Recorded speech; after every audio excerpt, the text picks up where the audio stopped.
जी अस्सलाम वालेकुम। मशरक टीवी खबरونه کې تاسو ته هرکله کتونکو قبایلی ضلعو کې انتخابات چکم دي تاریخي انتخابات د غي ټاکنې یعنی د اوټ چکم وخت او هغه مقرر شو نن سحر 8 بجې دغه ټاکنې د صوبایي اسمبلی لپاره شروع شوې وي او اوس چکم دي هغه 15 بجې پرامن طریقې سره اختتام پذیر شوې ختم شو اوس دغه حواله سره چکم دي نو رزلټونه یا نتایج چکم دي هغه را روان دي دغه حلقو کې قبایلی ضلعو د پاره چې کوم دی 215 یا امیدواران په میدان کې وو د غي ترمنځ کانټیدار مقابله چې کوم دی نو هغه او شو اوس نتایج راځي او دغه پته لګي چې په کومه حلقې باندې د کومه پارټي امیدوار چې کوم دی نو هغه کامیابی ترلاسه کوي دغه رزلټ حواله سره هم خبرې کوو مختلفو قبایلی ضلعو حلقو جایزه به هم اخلو چې چرته کې کومه پارټي والا امیدوار چې کوم دی هغه مخ کې دی او سمره امید دی چې د کومه پارټي امیدوار به هغه مخکې شي په دې پروګرام کې موږ سره خبرې کوي زموږ سینیئر اینکر پرسن او سینیئر صحافي محمد عرفان خان صاحب تاسو ته مشرق خصوصي خبرونه کې هرکله عرفان صاحب تاریخي ټاکنې دي یو ځل چې کوم دی وخت پوره شو 15 بجې او پرامن طریقې سره چې کوم دی دغه ټاکنې وشوې رزلټ را روان دي انډیپندنٹ کینډیډیټ داسې ښکاري چې هغه ډېر زیات مخکې دي بالکل مخکې چې به کومې تبصرې تجزیې کېدې د هغې مطابق تقریبا رزلټ همغه شانتې را روان دی خو موږ وایو چې قبایلي ضلعو کې شخصیات اکثر مضبوط دي سیاسي جماعتونو باندې خلکو اعتماد نشته یا سیاسي جماعتونو په خلکو باندې خپل اعتماد نه دی بحال کړی اوس پورې چې دا کوم اطلاعات مخې ته راځي غیر سرکاري غیر حتمي نتیجه دا به هغې کې موږ وکتل چې د باجوړ د یوې حلقې نه د پی ټي آی امیدوار مخکې دی نو په بل حلقه باندې جماعت اسلامي امیدوار مخکې دی مخکې نه چې کوم رپورټس به راتلل نو د هغې هم دغه اطلاعات وو په یو حلقه یا په دوه حلقو باندې د جماعت اسلامي ډېر ښه پوزیشن دی په بل حلقه باندې هغه ټف ټایم ورکولی شي که دې خوا بیا موږ د خیبر هغې ته ګورو نو دلته چې کومې دوه حلقې دي پی کې 115 او پی کې 116 هغې کې هم د پارټۍ په نسبت د آزادو امیدوارانو چې کوم خلک ولاړو د هغې متعلق دا خبرې کېدې چې د دوی چانسز زیات دي هغه ټاپ ټایم ورکولی شي سیاسي جماعتونو ته یا مخالف امیدوارانو ته اوسه پورې چې کوم دغه رزلټس راځي د هغې تر مخه هم موږ ګورو چې دغه دوه حلقې چې دي نو هلته آزاد امیدواران د نورو نه په ګڼ شمېر کې د هغوی اوټونه مخې ته راغلي بیا بله حلقه چې کوم د خیبر د پی کې 109 په هغې کې هم مقابله د آزاد امیدوار تیر وفاقي وزیر حمید الله جان افریدي صاحب او د پی ټي آی زبیر متعلق دا خو هلته زبیر پوزیشن لږ ښه دی نو دغه رزلټ راځي جماعت اسلامي پوزیشن لږ ډېر زیات هغه ووټونه دي لا حتمي هغه نه دی راغلی دې کې به ډېر زیات چینجز وروسته راځي چې موږ کوم بیا شمالي جنوبي وزیرستان هلته وګورو کومې خبرې کېدې نو هلته نه هم آزاد یو څو حلقو نه آزاد امیدواران چې دي هغه په مخکې روان دي د جی وی امیدوار مولانا صالح محمد صاحب د هغه هم په حلقه باندې هغه په لیډ صحیح او رغزو ته تاسو وګورئ هلته هم آزاد امیدوار چې نو هغه مخکې دی یو حلقه چې کوم اف آر زموږ راځي 115 صحیح اف آر باغې کې عرفان صاحب دغه په دغه حلقو باندې رزلټ حواله سره به تبصره جاری ساتو مونږ چې کوم دی خبره کوو د قبایلی ضلعو حواله سره چې انتخابات را روان دي او ټاکنې پرامن طریقې سره او شو په یو دوه حلقو کې معمولی شان تلخیان مخې ته راغلی خو هغې د پسته چې کوم دی دغه معاملات بیا حل کړی شو په حلقه 107 باندې پی کې 107 چې کوم د خیبر ضلعې حلقه ده ای باندې د زنانو یو پولنګ سټیشن باندې نیمه ګنټه تقریبا پولنګ سټیشن بند شو بیا دغه مسلې حل د پاسته چې کوم دی دغه پولنګ بیا واپس شروع کړی شو پروګرام کې وړه شان د ماخلو بیا راځو دغه حواله سره خبرې کوو چې کوم امیدوار په کومه حلقه باندې مخکې دی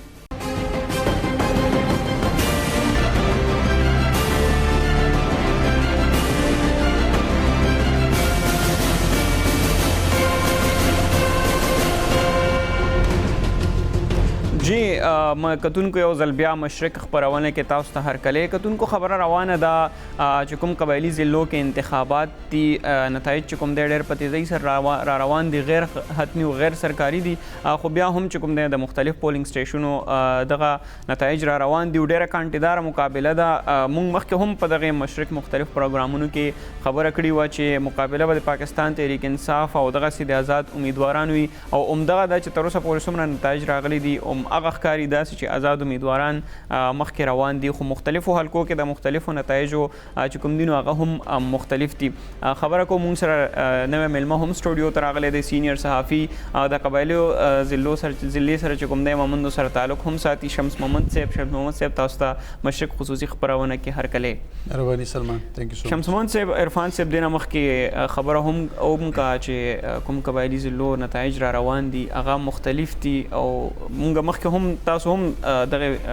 مشرق ټي وي او څو پروګرامونو کې خبره کړې وه چې آزاد امیدوارانو یعنی شخصي ووټ په دغه علاقو کې زیات دی. صرف دا نه چې ګینې د شخصي ووټ زیات دی، بلکې موږ دا هم خبره کړې وه چې د پاکستان تحریک انصاف چې کوم صوبایي حکومت دی نو هغې انتخابات د ډیلی کولو کوشش ولې کوو یا یې ولې وکړو، د 18 ورځې ولې ډیلی کړل، او نور هم دا غوښتل که د دوی دپاره فرض کا د دوی په خوښه باندې ممکن وي نو شاید دا به 3 میاشتې نور دوی وروسته کول، او د هغې یو غټه وجه دا وه چې دوی ته هغلته خپل پوزیشن هغسې نه ښکارېده کوم چې د 2018 په انتخاباتو کې و. جی نو اوس هم په دې ټایم کې ویل زما په خیال لږ هنتې به بیفور د ټایم ځکه چې 2-3 غنټې پس به پوزیشن لږ ډېر زیات کلیر شي، خو چې کوم تر اوسه پورې کوم نتایج را روان دي او خاص کر د وزیرستان د سیمونه دواړو وزیرستانانو نه د اورګزای نه، حالانکې په اورګزای کې چې دی د دوی کاندیډیټ چې کوم چاله ورکړی دی نو هغه د دوی الریډي د قومي اسمبلی د کاندیډیټ یا د امیدوار رور له دوی ټکټ ورکړی. جی نو ښکاره خبره چې یو کس د قومي اسمبلی سیټ ګټلی شي نو په کار دا و چې هغه د صوبایي هم ګټلی وی، خو په هغې باندې دا غځي چې کوم نور کسانی تاسو ته پته ده چې اورګزای ضلع چې دا نو دا یو قسم له په 2 حصو کې تقسیم ده د فرقې په لحاظ سره. یو طرف ته شمس صاحب که تاسو د خبره دی د پسته وکړئ دا تازه ترین معلومات په لګوالو موږ سره د اورګزۍ صالح الدین اورګزۍ هغه موږ سره ټلیفون په لاین موجود دی، هغه نه برای والو چې موجوده څه صورتحال دی. صالح الدین صاحب تاسو ته مشرق لیډ تاسو ته مشرق خصوصي خپرونه کې هرکلی وایو، تازه ترین صورتحال نه مو خبر کوي چې څه صورتحال دی اوس؟ ډېره مننه جی. ضلع اورګزۍ حق کافي کې اوس لسم چې کوم یو صوبایي اسمبلي نشست دی په دې کې آزاد امیدوار غزن جمال چې کوم دی هغه په اول نمبر باندې دی، دویم نمبر باندې چې کوم دی هغه جوهر عباس او دریم نمبر باندې پی ټی آی امیدوار چې کوم دی شعیب حسن هغه دی، او څلورم نمبر کې آزاد امیدوار ملک حبیب نور دی. زه به درته وایم چې په قبایلي اضلاع کې سیاست نه علاوه شخصیت ته خلک ډېره توجه ورکوي، نو ځکه په اورګزو کې چې کوم آزاد امیدواران دي هغه د سیاسي امیدوارانو نه په مخپورته کې روان دي. دا د تقریبا 13 پولینګ سټیشنو کوم ریزلټ غیر سرکاري ریزلټ چې کوم متوسط پر راغلی دی، په دې کې غزن جمال چې کوم دی 2913 ووټونه چې کوم دي هغه غستی دي او په اول نمبر باندې دي، او دویم نمبر باندې جوهر عباس چې کوم دی هغه 513 ووټونه غستی دي، دریم نمبر باندې جوهر عباس 413 ووټونه غستی دي، او پنځم نمبر باندې پی ټی آی امیدوار شعیب حسن چې کوم دی هغه 143 ووټونه غستی دي. دا د 13 پولینګ سټیشن چې کوم ریزلټ دی دا په دې کې دی، نو آزاد امیدوار چې کوم دی او امیدواران هغه په ضلع اورګزو کې په مخپورته پرمختګ باندې روان دي. صحیح. دا راته وایي چې کوم ویننګ کینډیډیټ ته تر اوسه پورې چې چا د ووټونه سیوا دي جشن حوالې سره هغوی څه کوي، څه هلې ځلې دي؟ جی بالکل دلته کې د هغو چې کوم سید غزن جمال چې کوم کور دی کوم حجره دی هلته کې خلک راجمع شوي دي، او دی امید ظاهر کړی دی چې 13 پولینګ سټیشنو ریزلټ چې ښه راغلو نو امید دی چې نور تقریبا 106 پولینګ سټیشن دي 2 ریزلټ هم ښه راشي، ورو ریزلټ روان دي، هغه هم د خوشحالۍ څرګندونې کوي، خو تر اوسه لیا هغه مطمئن نه دي ځکه چې لیا دا 13 پولینګ سټیشنو ریزلټ دی او تقریبا 140 نه زیات پولینګ سټیشنو ریزلټ پاتې دی، نو دې د وجې نه خوشحالو څرګندونو سره خطر کې دی دا امید چې دی شي تمہارے ریزلټ کم شي، او نور چې کوم امیدواران چې کم ووټونه غوښتي دي هغه په دې پته باندې چې نور پولینګ سټیشن نه به موږ ریزلټ خراب شي. صحیح. دا راته وایي چې اوورال چې کوم نن صورتحال او سهار 8 بجې پولینګ سټارټ شو د زنانو ټرن آوټ چې کوم دی هغه څومره څه حده پورې ګزارحال و که نو؟ جی بالکل په ضلع اورګزو کې سهار 8 بجې نه کله انتخابي عمل شروع شو، ووټ پولینګ سټارټ شو تر 5 بجې پورې، نو په دې کې زنانه ووټ ډېر انتهایی کم پول شوی دی، زنانه د پولینګ سټیشن دي څنګه په هغه کې سارم نه دی پول شوی، او خاص کر دلته کې په دې صوبایي الیکشن کې زنانه او نارینه مردانه نارینه چې دواړه کوم ووټونه دي هغه انتهایی کم پول شوي دي، د ووټ ټرن آوټ چې کوم دی 2018 نام ډېر کم راځي، ځکه چې خلک کوټه کې چې کله دا قبایلي ضلع نظام شو نو خلک مایوسه دي نو پته نه لګي صوبایي اسمبلی الیکشن دی داسې خلک هم چې خپل دکانونه بازارونو کې به ووټ خپل کوونه ته بنتلو نو دې د وجه نه به ووټ انتهایی کم کول دی او ټرن اوټ په انتهایی کم راځي. عرفان صاحب تاسو پوښتنه کول غواړئ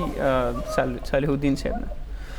صالح صاحب چې کوم اطلاعات مخې ته راځي آزاد امیدوار چې هغه مخکې روان دی د پی ټی آی امیدوار دا دونه کم ووټونه آیا هلته چې چاته ټکټ میلاو شوی آیا خفګانو د پی ټی آی هغه ووټ تقسیم شوی دی کولې د پی ټی آی خو دغه نه مخکې چې کوم پوزیشن ښکاره کېدو نو هغه بل شان ته چې کوم اوس نتایج راځي نو هغه بل شان دي؟ جی بالکل دی بنیادی وجہ دا چې 2018 الیکشن کې چې کوم د پی ټی آی ضلع ورغزو صدر یا نور کوم چې د پی ټی آی غړي وو هغه ډېر اپروچ کړو چې موږ ته ټیکټ ملو نه شو په 2018 الیکشن کې موږ ته ټیکټ ملو نه شو بیا هغه په دې الیکشن کې هغه ډېر حالې ځلې وکړي چې موږ ته ټیکټ ملو نه شي ملو شو هغه ته ټیکټ ملو نه شو بیا هغه جواد ایم ان ممبر قومي اسمبلی چې کوم دی قومي اسمبلی غړي پی ټی آی نه چې کوم ورغزي نه جوړ دی هغه ورته ملو شو نو دې د وجنه د پی ټی آی ضلع ورغزي چې کوم کارکونان دی په مکمله توګه باندې ناراضه شو هغه نه علاوه دا هم درته چې عمران خان چې کله ضلع ورغزو دوره کړې و نو دلته کې هیڅ قسمه ترقیاتي اعلان نه وکړي د دې وجنه په ضلع ورغزو ولس کې چې کومه د مېسي خورا شوی و د دې وجنه دا او چې کوم د پی ټی آی ته زیات ملونه صحیح دا راته وایي چې سیاسي کوم ګوندونه نو هغوی د زنانو دپاره څه هڅې نه وي کړي چې دغه زنانه راوباسي او پولینګ وکړي او یا چې نور مقامي کوم امیدوارانو نو هغوی څه جلسې ملسې نه وي کړي چې دا ټرن آوټ چې کوم دی دا دومره کم دی؟ بالکل جی د الیکشن مخکې ورځو کې چې کوم مهم شروع په دې کې پیپلز پارټي پی ټی آی چې کوم آزاد امیدوارانو یا الیکشن کمیشن چې کوو هغه په هر سیمه کې په هر علاقې کې پروګرامونه کړیو او امیدوارانو سره علاقې مشرانو سره علماء کرامو سره جمعتونو کې اعلانونه کړیو چې زیات نه زیات خدای ورته پرې پولیسي زکات قدم حق لري چې ور زیات پولیسي نو دا یو خنو منده چې کوم دی هغه مونږ باندې راشي او د دې باوجود د دې خلکو حالو زله باوجود د پروګرام منو باوجود نن چې کوم اوټ دی زنانه اوټ کو چې په ځای پرې د مردانه نارینه اوټ هم ډېر کم پول شوی دی نو په دې نه دا خبره ظاهرېږي چې د خلک چې کوم دي دا ډېر مایوسه دي خاص کر منتخب غړو نه امیدوارانو نه او حکومت نه. نو دی مطالبات څه کوي د حکومت نه چې سم مین مطالبات دی څه دي چې دی مایوسه دي او په تاریخ کې په ړنبي ځل باندې قبایلي ضلعو کې دغه انتخابات کېدو د صوبایي اسمبلۍ دپاره بیا هم دی راونوتو؟ جی بالکل زه به درته وایم چې دینه مخکې چې کله نه دا قبایلي جلسې نه نو په دې کې منتخب غړي چې کوم قومي اسمبلی هغه ته په اربونو روپیو فنډ راغلی دی خو دلته کې په ګراوند باندې بالکل هیڅ نشته داسې علاقې هم شته په یو کار باندې منصوبو باندې 2 رزل بلونه وتلي دي همدغه شی نه صحت شته نه تعلیم شته نه د څکلو اوبه شته نه روډونه شته نو دا ظلم دی چې قومي اسمبلی غړو څه کومره غټ فنډ ملوي دغه متدسته نه دي کړي نو چې دا په قبایلي ضلع چې کوم دي دا په کوټه کې زم شوي کې پکې کې زم شوي نو کې پکې حکومت باندې خپل دومره بوج دی نو دا صوبایي اسمبلی ممبر چې کوم دی دا به موږ ته سکي هغه نه علاوه دا هم مایوسه دي چې مرکزی حکومت څخه کله پاټه مرجر دوران کې کومه وعده کړې وي چې 100 روپۍ په پاټه باندې لګي نو کریانه به ملويږي او نور سيزونه بچيږي هغه تر اوسه پر یو ګام حکومت مرکزی حکومت نه پورته کړي نو د دوی چې کله کومه حکومت وعده کړې وي هغه نه دی پورته کړي نو یو صوبایي اسمبلی ممبر جوړ شي هغه صوبایي اسمبلی چې ګټه تلل شي هغه به څنګه زموږه مسالې حل کړي د وجنه دا خلک چې کوم دي دا ډېر مایوسه دي او دا زلونه دا نه غواړي چې دا ووټ واچوي. ډېره مننه صالح الدین صاحب تاسو نه بیا هم چې کوم دی نو رای اخلو وخت په وخت مو اپډیټ کوئ د ریزلټ حوالې سره. عرفان صاحب ورغزي کې خلک مایوسه دي وړاندې انتخاباتو د صوبایي اسمبلۍ دپاره دغه مایوسي چې دی دغه د خلکو د ډېر وخت نه روانه ده او که هغه د موجوده حکومت نه مایوسۍ اظهار کوي نو زما په خیال داسې معنا نه لري ځکه چې کتیر حکومتونه شوي دي خلک راغلي دي سینیټرز راغلي دي منتخب د قومي اسمبلۍ غړي راغلي دي نو آیا هغوی د دغه خلکو دپاره څه کړي دي؟ جی فنډونه هغوی ته میلاو شوي دي هغوی تللي دي هلته ناست دي خو دغه د خلکو د خفګان یا د ووټ د اچولو یا ټرن آوټ کې د کمۍ دغه یو وجه زه نه ګڼم چې دا وي او خلک په دغې وجه نه راغلي. موږ بحث کوو د سیاسي جماعتونو په پوزیشن باندې نو آیا دغلته موږ دا کتل پکار دي چې ډیرو حلقو کې چې کوم د تحریک انصاف امیدوارانو هغوی ته ټیکټ ملاو نشو. پارلیماني بورډ د کوم خلکو لپاره کوششونه کول، هغه په پارلیماني بورډ کې یو د تحریک انصاف مرکزی سیکرټری جنرال ارشد داد صاحب ارشد ډار صاحب هغه یو زموږ وزیر اعلی محمود خان صاحب او بل وفاقي وزیر نور حق قادری صاحب دوی خو انټرویو هم کړی دا د پارلیماني بورډ غړو. بیا په دې کې تاسو وګورئ چې د باجوړ نه تحریک انصاف کم کس ته ټیکټ ملاو شوی دی، نو د هغه باجوړ نه منتخب قومي اسمبلی غړی د تحریک انصاف ګلظفر صاحب هغه دغه مخالفت کړي، هغه آزاد حیثیت کې چې کم کس ولاړ هغه سپورټ کوي. د خیبر نه چې کم کس ته شاهد شینواری صاحب ته ټیکټ ملاو شوی، نو د هغه نور حق قادری صاحب مخالفت کوي، آزاد امیدوار نه شیرمت خان ولاړ دی هغه سپورټ کوي، حمایت کوي. دغه شانتي په نورو حلقو باندې هم دغه مسلې دغه تحریک انصاف تر روانې دي. نو په دې انتخاباتو کې د تحریک انصاف د نورو جماعتونو په نسبت د خپل ځان سره مقابله و. د هغې ووټ چې تقسیم شو، تاسو چې څونه آزاد امیدواران ګورئ د تحریک انصاف ووټ هغه طرف ته تللی دی، او یوت چې څومره دی، ځوانان چې څومره دي، د هغې ووټ بیا هغه طرف ته تللی دی. اوس دغه څیزونو به تحریک انصاف ته یقینا نقصان ورکړي. بیا هم موږ وایو چې کله حتمي نتیجه راځي او چې کوم ډېر زیاتې لري پرتې سیمې دي، موږ دا هم کتلی دي چې هلته کاونټینګ کیږي. اوس خو څه ریزلټس موږ ته راځي د هغه فارم 47 او د فارم 46 او خو دې خبرې هم څه موږ ګارانټي نشو ورکولی چې هغه پولینګ سټیشن نه کله بیا الیکشن کمیشن ډسټرکټ افسر هغه ته ډسټرکټ الیکشن کمیشن آفیس ته ریزلټ راځي، نو آیا هغه ریزلټ به هم هغه وي، هغه بدل شوی وي، هغه به هم بدل شوی وي، نه غلطي نه وي، هغه جان بوج کې هغه شي بدل شي. نو دا شانتي واقعیات هم مخې ته راځي چې یو ریزلټ راشي په سبا هغه ریزلټ بدل شي. تاسو ته د تیر د پی کې 64 د نوخار چې کوم علاقه ده، د کوم ځای چې پرویز خټک صاحب ګټلې و د 15 جولای کال 2013 کې، تاسو به حیران شئ چې کله ریزلټ راغی په هغه کې چې الیکشن کمیشن کوم په خپل ویب سټ باندې ریزلټ جاری کړي، په یو کې پرویز خټک صاحب الیکشن ګټلې چې کوم د ووټینګ هغه شر ده، اوس هم موږ سره شته.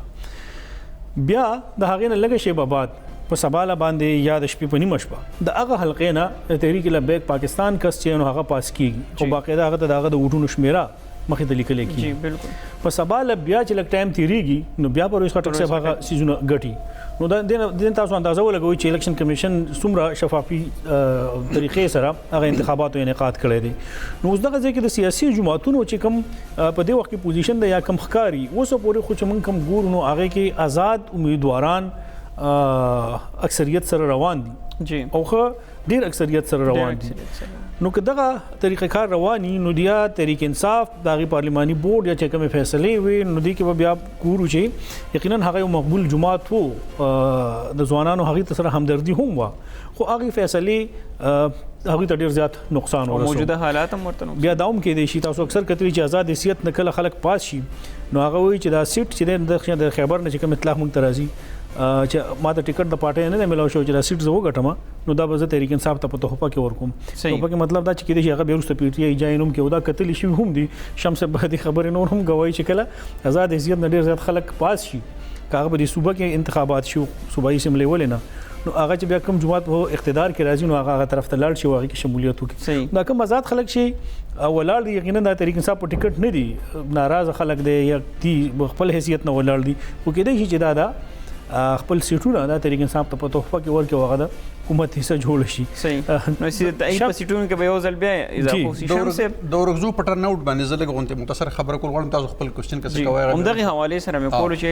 الته کې مخکوم یو ځل انتخابات د کم ټرن اوټ د وجې ملتوي کړی شي. بالکل زه دا وایم چې دا اوس د ځل چې څنګه سالدین صاحب ویلي چې رټرن اوټ کم دی، د زنانو ډیر کم دی، د سړو هم ډیر کم دی، او خلک مایوس شوي دي. زما په خیال صرف یو د مایوسۍ وجه نه ده، بلکې دوه درې وجوهات دي دغه. یو غټه وجه دا هم ده چې اورګزی ضلع هغه ضلع ده چې هلته چې کوم اپریشن شوی د ترهګرۍ خلاف او د لکونو خلک مطلب د هغې نه راوتي، تقریبا موږ دا ویلی شو چې اورګزی ایجنسۍ مکمل د خلکو نه خالي کړې وه، رسوات غوندې لکه هغه ریپیټریشن په هغه انداز کې واپس نه دی شوی. لکه یو دا چې د ټول نه وروستو دغه علاقې ته خلک لاړل، یا شمالي وزیرستان ته یا دلته لکه اورګزی. دویم دا چې د اورګزی زیاتره خلک اوس هم په نورو ښارونو کې لکه میکسیمم خلک په کوهاټ کې اوسي، یا په پېښور کې اوسي، یا په اسلام آباد کې اوسي، یا نورو ځایونو کې اوسي. لکه نو یو خو دا چې هلته ټول خلک واپس نه دي تللي. دویم دا چې کوم خلک هلته تللي هم دي، نو د هغوی چونکې کورونه داسې مکمل وران شوي دي چې هغه ال تخپل کورون ته وکړه هغه د اوسېدو قابل نه دي لکه صحیح واپس رالو نه واپس رالل که څوک هلته تلل غواړي نو د چا یو کس هلته دی د چا دوه کس هلته دي څوک خپل کورونه چې دی واپس جوړوي 2-3 لک روپۍ چې کوم خلکو ته ملاو شولې په هغې باندې هغوی دوباره لګیا دي او خپل کوششونه کوي چې را ازینه جوړ کړي نو یو خو دا چې هلته پوره آبادي تر اوسه پورې نه شوې دویم دا چې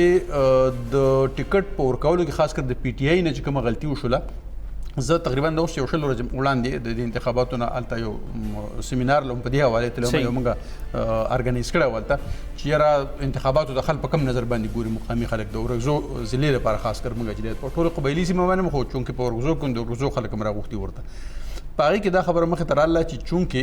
څنګه چې ما مخکې خبره شروع کړې هم وه چې اورکزی چې دي دا په 2 حصو باندې یو قسم تقسیم دي یو دا چې هلته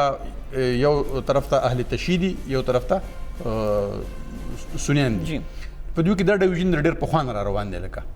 دویم دا چې ټیکټ تیر ځل د قومي اسمبلی چې د هغه اهل تشیع ته ورکړو پاکستان تحریک انصاف هغه وګټه جواد حسین اوس چې دوباره کله الیکشن راته د خلکو توقع دا و چې دې ځل به دویم ټیکټ د صوبایي اسمبلی چې دا لازماً په کار ده چې دا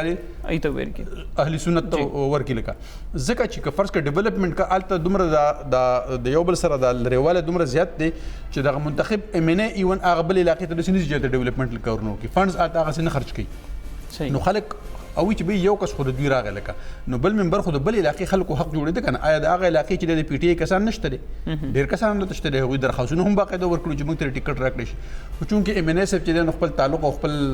اثر و رسوخ استعمال کړو ټیکټ چې د خپل رول له ورکړو دا یې دویمه وجه شوله درېیمه وجه دا ده چې همدغه منتخب ام ان ای صاحب په دور کې ضلعي هیډ کوارټر اوسه پورې تاسو به دا پته وي چې په ټوله قبایلي سیمه کې 2-3 ضلعي ایجنسیانې وي چې د هغې هیډ کوارټر چې د هغه په ډسټرکټ ایریا کې وي لکه د خیبر هیډ کوارټر چې دی پولیټیکل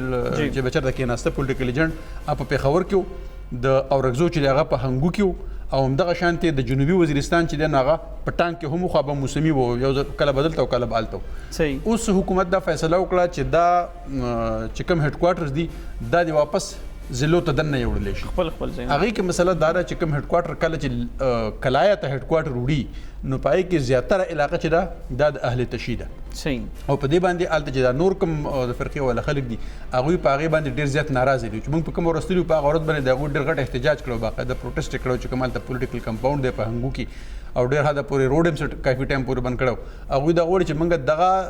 هلته د ډسټرکټ هیډ کوارټر موږ هلته نه غواړو هغوی په تحصیل غلجو کې د ډسټرکټ هیډ کوارټر مطالبه کوي چې دا چونکې یو اواره علاقه ده نږدې د هنګو ته نسبتا وغیره وغیره دا ټول هغه وجوهات دي چې دا کله را یوځای شو نو خلک بیا د خپل قیادت نه مایوسه هم شو د هغوی هغسې دلچسپي پاتې نه شي پکې نو ځکه چې دا ټرن اوټ عرفان صاحب کم راځي شمس محمد صاحب چې څنګه د تجزیو کړې اورکزی ایجنسي زه په خپله لاړم هلکه پی کې 107 هلته کې هم د زنانو ډېر زیات کم ټرن اوټ یعنی 12 بجو پورې په یو پولینګ سټیشن کې صرف 14 پول اوټونه چې کوم دي نو هغه پول شوي د سیاسي ګوندونو هغې یا ورته اجازت میلاو نه شو که نه څه مسله وه یا هغې خپل چې کوم کمپین و هغه یې هغې طریقې سره ونه کړو چې دا ټرن اوټ چې کوم دی نو کم دی سلمان هغې کې هم مختلف وجوهات دي ما وختي هم ذکر کړی و چې زموږ کوم قبایلي ضلعې دي د هغې رسم و رواج چې دی د خلکو مزاج چې دی نو هغه د دې پرتو سیمو یا د نورو صوبو د خلکو نه لږ بدل دي خلکو سره چې کله ته لاړ شي هغه خبرې وکړي نو هغه وایي چې په هغه ورځ باندې کوم الیکشن ماحول جوړ وي سهولیات نه یا چې کوم لري خلک دي نو هغې سره دغه شانت نه چې هغه خپلې زنانه راولي او هغه اوټونه واچوي الیکشن کمیشن یو کوشش کوي هغې څه هسې شروع کړي دي چې زنانو ته د اوټ اچولو حق ورکړي خو موږ صرف قبایلي ضلعې نه یادو ما وختي هم ذکر کړی و چې تاسو په شانګله کې کوم الیکشن شوی و هغه جنرال الیکشن شو 25 جولای 2018 نو هغې کې د ښځو هغه د الیکشن ایکټ 2017 مطابق دغه رجسټرډ ووټرز چې د زنانه هغه د هغې نه 10% نه کم نو هلته الیکشن نل اینډ وایډ ډیکلیئر شو دوباره الیکشن وشو د دغه نه مخکې ضمني الیکشن کېدو د دیر په یو حلقه کې کله چې سراج الحق صاحب دلته نه ریزاین ورکو هغه سینیټر شو بیا هغلته کوم سیاسي جماعتونه ولاړو ضمني انتخابات کې ټول سیاسي جماعتونه راټول شو او هغوی یو لاسلیک وکړو په هغه لاسلیک کې دا خبره وکړله چې زنانه به مونږه پولینګ سټیشنو ته نه راولو ووټ به نه اچي بیا د سراج الحق صاحب نه تپوس کېږي نو هغه وایي چې د دیر ماحول یو دی د اسلام آباد ماحول بدل دی یا د لاهور ماحول بدل دی ځکه موږ هغه زنانه بهر ته نه راوباسو نو دې کې زموږ غلطۍ کوتاهۍ هغه شیزونه هم شامل دي خو که موږ وګورو دې لپاره داسې د امیدوارانو لپاره خاص کر یا که څو سړی د خپل کور زنانه ودرئ منې کوي چې ته ووټ ماچوه د هغه دپاره داسې سزا شته هم نه واحد الیکشن کمیشن دغه یو حل راويستو که فرض که هلته د زنانو وټونه کم وي چې کم هغوی ځان ته یو لیمټ ایښو دی 10% رجسټر ووټ نو هغوی سره دا اختیار شته چې هغه الیکشن نل اینډ وایډ ډیکلیئر کړي اوس چې کوم څه ریپورټس د ورځې مونږ کتل نو دغه یاره مونږ ته اوس هم شته چې ځینې حلقې د سری چې هلته زنانه نه دي راوتي هلته زنانه هغه شانتي ووټ نه دی پول شوی یعنې چې چېرته 2000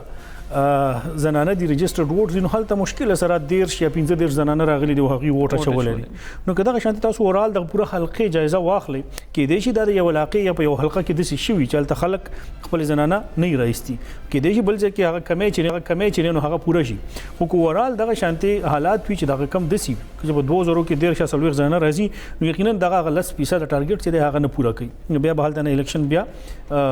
دوباره د سره کیږي چې کوم د الیکشن ایکټ 2017 جی هغه کې کلیر کټ دغه شیزونه لیکلي نو د خلکو مزاج هم په دې کې ډیر زیات انوالو دي چیرې التدي خدا هم د چیرې د اولنی ځل باندې به دا ټول معاملات په یو ځای نشي ټیک کېدي کوم دا وایي چیرې یو ځل د خیبر پختونخوا اسمبلی لپاره الیکشن شورا غو بس ټول معاملات ټیک شو نه خیبر پختونخوا کې یا په پورا پاکستان کې چې اوس پورې الیکشن کیږي آیا په هغه باندې ګوتی نو پورته کیږي چې د کې داندې شوی د څوک بیلی څوک وګټي نو دغه خو اولنی ځل دی زور د خ الیکشن په دی ویما او فوج په نگرانی کې وشو شفاف طریقې سره وشو امن او امان امنیت هغه بحال برقرار پاتې شو خ په دې طریقې سره وشو چې خیبر یا یو علاقې مینا سم معمولی د جنگ جګړې سره ریپورتس راغلي دي خو ډېر په صحیح طریقې سره زکه وشو چې په دغه سیمه کې چلته د امن او امان کوم صورتحال دی یا د خلکو چې هغه ډېر زیات موږ وایو کنه لکه سرتیز او ډېر زیات جذباتي او هغه باوجود په خطر طریقې سره حالت هغه الیکشن پروسس چې نو دا سرته ورسي یعنی هر یو سړی راغلی دی هغه په لاین کې ولاړ دی د صحیح طریقې سره دا ووټینګ عمل چې نو هغه په خپل وخت کې وشو ټیک د الیکشن ریزلټ نتایج سره راځي سن راځي اپوزیشن جماعتونو الزام لګي سه هم لګي خورال د خلکو هغه ته ګوره ما چې ډیر ښه طریقې سره هغه د خپل الیکشن چې نو هغه سپورټ کو جی شمس زوی عرفان صاحب تاسو ما سره دومره ویل چې د شفافیت سرټیفیکیټ ولزما په خل د اوس نو ډول بلکشن تی بیفور د ټایمي که تاسو خیر کړی د 2000 عرفان صاحب خو خبره کوي چې پرامن طریقې پرامن ټیک دی پرامن خو مونږ وایو هغه ستاینه هم کوو چې کوم د سکیورټي صورتحال او څنګه چې د حفاظتي اقدامات شو هغه بالکل ډیر زبردست هغه تعریف کول هم ضروری دي خو د شفافیت سرټیفیکیټ له مخکې ځکه نشور کولای چې په 2013 کې چې کومه تجربه شوې ده زموږ د وړاندې د چې کوم سیاسي جماعتونه خاص کر کوم تور لګوي نو هغه دار چې هغه هر څه دغه نرستو شوی دي شمس شفافیت فیصله وسنګ شمس زما د مخکې هم ما خبره وکړه چې د فوج په نگرانی کې په پولیس سټیشن کې دننه انتخابات چې د ډېر شفاف طریقې سره شوی دي او د دې مخکې هم ما دا خبره وکړه چې کله بیا مونږ کتلی چې د شپې ریزلټ شوی خو چې دا غزنه بکسي راوچتي شي او د الیکشن کمیشن دفتر ته راځي نو په لار باندې اکثر چې د ریزلټ بدل شوی نو دا اوس ګورو سبب ورته چې اوس د شپې سره ریزلټ راځي بیا سبا الیکشن کمیشن سره ریزلټ جاری کوي دا خبره هم بل دویم دا چې تاسو ته پته ده چې فافین یو ډېره غټه اداره ده ښکاره خبره په ټول ملک کې چې د فری اینډ فیر الیکشن لپاره چې هغوی خپل کردار ادا کوي د هغوی زه به دا وایم چې بلکې په اکثر پولینګ سټیشنو باندې د هغوی نمایندګان ګرځي اکثر پولینګ سټیشنو باندې او نن سهار چې ځکه لاړم مومندو ته د هغوی چې په مومندو کې کوم ډسټرکټ انچارج هغوی جوړ کړی دی نو هغه ته ما چېرې څه پوزیشن دی نو هغه وایي چېرې نورو ځایونو کې خو بعض ځایونو کې ټیک دی زموږ نمایندګان ما لیږلي دي هغه صحیح ده هغه وایي چې په خپله زه په یو پولینګ سټیشن ته ورتلم او سره د دې چې ما سره د وافین کارډ او څه ما سره د الیکشن کمیشن سره مخکې نه زموږ په کوارډینیشن کې وو او ایون ما له دننه اجازت نه راکوه چې ته نه راځې صحیح نو چې کله قصه به داسې راځي چې یاره مطلب د فافین غوندې د غټې ادارې نمایندګان ته نه پرېږدي کې په بعض ځایونو کې چې د میډیا والا بیخي دننه نه د خیبر ایجنسي کې ډېر لږ ایډیشن دا وکم چې هغه اداره چې په ټول ملک کې الیکشن پروسس ټول شیزونه کنډکټ کوي یعنی الیکشن کمیشن چې چا کار کم دی بالکل هغه ریکویسټ کړو فوج ته چې تاسو راشي پولینګ سټیشن کې دننه پولینګ سټیشن نه بهر ودرېږئ او ځمېداریان سنبال کړئ هغه الیکشن کمیشن چې کوم کارډونه ورکړي میډیا ته د هغه څه اهمیت هغه نشته جی د گیټ نه ډیر زیات لري تا ودرې چې ته وته چې الیکشن کمیشن کارډ نو هغه تاسو دوی چیرته اتھارټي لیټر هم راوړه صحیح آیا دا کارډ اهمیت څه شو هم وختي هم ذکر کړو په دغه الیکشن باندې به ضرور ګوتی وچتيږي په شفافیت باندې به خبرې زکه کیږي چې الیکشن کمیشن په خپل باندې کردار ډیر زیات کمزور دی هغه په خپل باندې چې کوم کارونه کوي نو هغه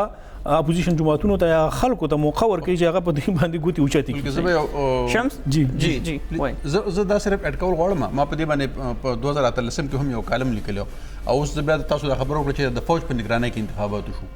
چې کله انتخابات د فوج په نگرانۍ کې کیږي نو بیا الیکشن کمیشن څه شي شو لکه صحیح انتخابات به عمومي تور باندې کیږي د الیکشن کمیشن په فوج ته ذمہواری ورکړې شوې د سکیورټي الیکشن کمیشن خو موږ سی سی ټي وي فوټیج دغه لګولي سی سی ټي وي فوټیج یا سی سی ټي وي کیمرې لګول آیا د الیکشن کمیشن ذمہواری ده بس دا کافي شو چې دوی خپل ارس پوره کړل پکې ګوره بنیادي تور باندې چې دوی کله دا اعلان وکړي چې موږ د فوج په نگرانۍ کې انتخابات کوو دی مطلب دا دی چې دوی لاس پسر شو دوی وی چې به زمونږ پکې نه پس نور څه کار نشته فوج پوښو دا کار پوښه نو دغه علاقه چې ګوره که تاسو د مولانا فضل الرحمن صاحب خبره تر تاسو راواله نو هغه په دې حواله باندې ډېر سخت بیانات مخې ته راغلي دي عرفان صاحب تیر ورځ دا خبره کوله چې کله یو ریاستي اداره په داسې کار کې انوالو شي چې هغه د هغوی ریسپانسیبلیټي نی او حکومت ته وي ته وکړه هغه وي ښځې کوم نو چې کله ته پارټي جوړېږي پکې نو بیا به په تا باندې ګوتې موچتېږي بیا به په تا باندې اعتراضات هم کېږي بیا به ته تنقید هم برداشت کړي او دا به زه به هم که دې ځل دوباره یو ځل په 2018 کې خو آلریډي په دې باندې ډېر زیات الزامات او شنونه راغلي دي که اوس په دغه انتخاباتو کې خدا نه خواسته بیا په دوی باندې تورونه ولګي نو دا به ډېره بدقسمتي وي په کار دا نه وه چې داسې الزامات بیا مخې ته راشي او الیکشن کمیشن له خپلې ذمهوارۍ پوره کول پکار دي انتخابات چې الیکشن کمیشن نشي کولی نو بیا د مخکې نه لاس په سر شي چې به موږ یې نشو کولی سکیورټي ورکول دا د فوج کار دی دا د پولیس کار دی دا د لیوي کار دی دا د خاصدار کار دی د هغوی نه د اخله خو ته ورته وایې چې نه ته په پولینګ بوت کې یا پولینګ سټیشن کې دننه به چې دی دلته به چې دی سکیورټي اهلکار ولاړي نو په هغې کې دننه زه نه پوهېږم چې هغې بیا څه توک جوړېږي او څه ضرورت پېښېږي عرفان صاحب د یو ووټ هغه قدر او هغه حق هغه چې کوم دی ورسته ورځ تاسو ته نه ښکاري چې کمیږي لکه ما خلکو سره خبرې وشوې په خپله باندې هلکو کوي وایي ما ورته کاکا تاسو ووټ واچولو که نه وایي چې زه ووټ واچوم کوه نو چې څه فرق پرې پرېوځي نور انتخاباتو والا کال دا وګورئ خبره هم دا ده چې عوامو تاسو ته مو وایي چې د هغې په ادارو باندې په خلکو باندې اعتماد بحال نه دی هغه سړی چې ووټ ورکوي هغه ته دا پته نه وي چې دا ووټ د چا ته ورکړی دی او دا به کاونټ کېږي چا پسې موږ دلته همیشه خبره کوو چې دلته خو ووټ موږ یو چا له ورکو بکسې موږ ډکې کړو خو په هغې کې غیبي امداد شامل شي ووټ موږ له یو له ورکړی ظاهري پوزیشن هم په ګراوند چې کوم ریالټي یا چې کوم انتخابي مهم یا سرګرمیانې پای کې موږ ګورو چې د سړي پوزیشن ډېر ښه دی یا د هغه سره ډېر زیات خلک راوځي هغه ته ووټ ورکوي پولینګ سټیشن په هغه ورځ باندې د هغه کیمپ کې هم زیات خلک ناست دي خو تاسو به کتلي چې کله بیا راځي نو هغه رزلټ بدلي ځکه چې په هغه بکسو کې چې نو غیبي امداد شامل شوي زه اوس هم دا وایم چې خاص کر یو څو سیاسي شخصیات چې د کال 2013 کې انتخابات شو زه به ومنم چې اسفندیار ولی خان صاحب په تېرو وختونو کې هم الیکشن بللی و نو د هغه جوړېږي خو دا ذهن بیا نه تسلیموي چې د دیر غوندې علاقه کې سراج الحق صاحب یا په ډی ای خان په یو یا دوه حلقو کې مولانا فضل الرحمن صاحب یا اکرم خان درانی صاحب داسې خلک داسې شخصیات چې هغه خپل سیټ بیلی هغه په زور د هغې نه اخیستلی شوي یا په هغې کې څه نسل فیکټرز راغلي ځکه دغه خلک چې دی نو هغه بیا د الیکشن کمیشن په هغه شیزونو باندې کوي چې ته په پولینګ سټیشن دننه چې ستا پولینګ ایجنټس ناست دي هغه ستا نه فارم 47 غواړي چې کله په هغې کې د هر یو کینډیډیټ د ووټونو اندراج وشي چې پلانکي کینډیډیټ دومره ووټونه اخیستي او په هغې باندې ساین وشي او هغه خلکو ته حواله شي اوس امیدواران و چغې والې هغې ته به فارم 47 نه ورکړی کېدو د دروازې بندې کړی شوې ټول ریزلټس چې نو هغه ډسټرکټ څومره دفاتر و هغې ته ویوړلی شو نو یقینا په هغې باندې خو به خلک بیا اعتراض کوي په هغې باندې که بیا سکیورټي ادارې دي که الیکشن کمیشن دی هغې په کردار به ضرور ګوتې اوچتېږي ځکه چې هلته شفافیت سیز چې دی نو هغه ختم شو اوس دغه چې کوم عمل روان دی اوسه پورې چې کوم ریزلټس موږ ته راځي او د پولینګ سټیشن دننه کم کاونټینګ کېږي امیدواران یا د هغې پولینګ ایجنټس ناست دي او هغه راځي شیر کېږي څه څیزونه راغلي هم دي مخې ته هغه موږ ګڼو چې دا ټیک دي خو که د دې نه بعد هغه عمل کېږي کوم چې په 15 جولای کال 2018 شوی او چې کومې لرې پرتې سیمې دي هغه راځي او بیا د شپې دغه شانتې رزلټ هغه کېږي امیدوارانو ته حق نه ورکړی کېږي نو یو ځل بیا به دغه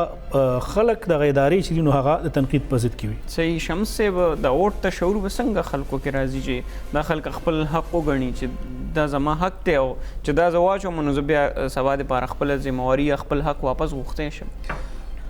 ګوره جي تر څو پورې د ووټ ته خلک عزت ورنکړي که نه او څنګه وویلې چې د مثال په طور باندې ټول خلک دا خبره ګڼي یو قسم له پرسپشن جوړي چې دا یو کس ګټي د مثال په طور باندې ووټ اچونکي هم د هغه زیاتي د هغه په چې کوم کیمپ جوړ کړی پولینګ کیمپ په هغې کې هم خلک زیاتي کمپین هم د هغه ښه شوي یو جنډا ناره هر څه هم دغه ټکي او بیا چې د شپې چې دی رزلټ بدل شي او د مثال په طور باندې بل کس چې دی وګټي او عام خلک بیا وایي چې ښه نو دا خو زما د ووټ نتیجه خو دا نه ده لکه بیا نو چې کله ستا په خپل ووټ باندې اعتماد پاتې نشي نو بیا وایي چې زه ولې ووټ واچوم ګوره ووټ لکه موږ مطلب دا دی چې اهمیت ورکول غواړو او هغې له عزت ورکول غواړو نو په کار دا ده چې موږ عوامي رایې د زړه نه تسلیم کړو د زړه نه ومنو موږ دا نه وایو چې په هر ځای کې به کېږي یا په هره حلقه باندې به کېږي یا هر وخت به کېږي خو که فرض کا په سمت کال کې یا په 14 حلقو کې په 2 حلقو کې هم داسې کار وشي نو هغه بیا د ټولو د بدنامۍ سبب وګرځي یو بله خبره زه دا کول غواړم چې د مثال په طور څنګه چې عرفان صاحب ویل چې کوم فار فلنګ ایریاز دي لرې پرتې علاقې دي مطلب دا چې د هغې نه چې هلته ته کله کاونټینګ هم شي جمع تفریق هم شي نو د ټولو نه اول خبره خو دا ذمهواري چې دی په د پریزایډینګ افسرانو باندې اچول دي چې په کار ده چې دوی فارم 47 46 چې کوم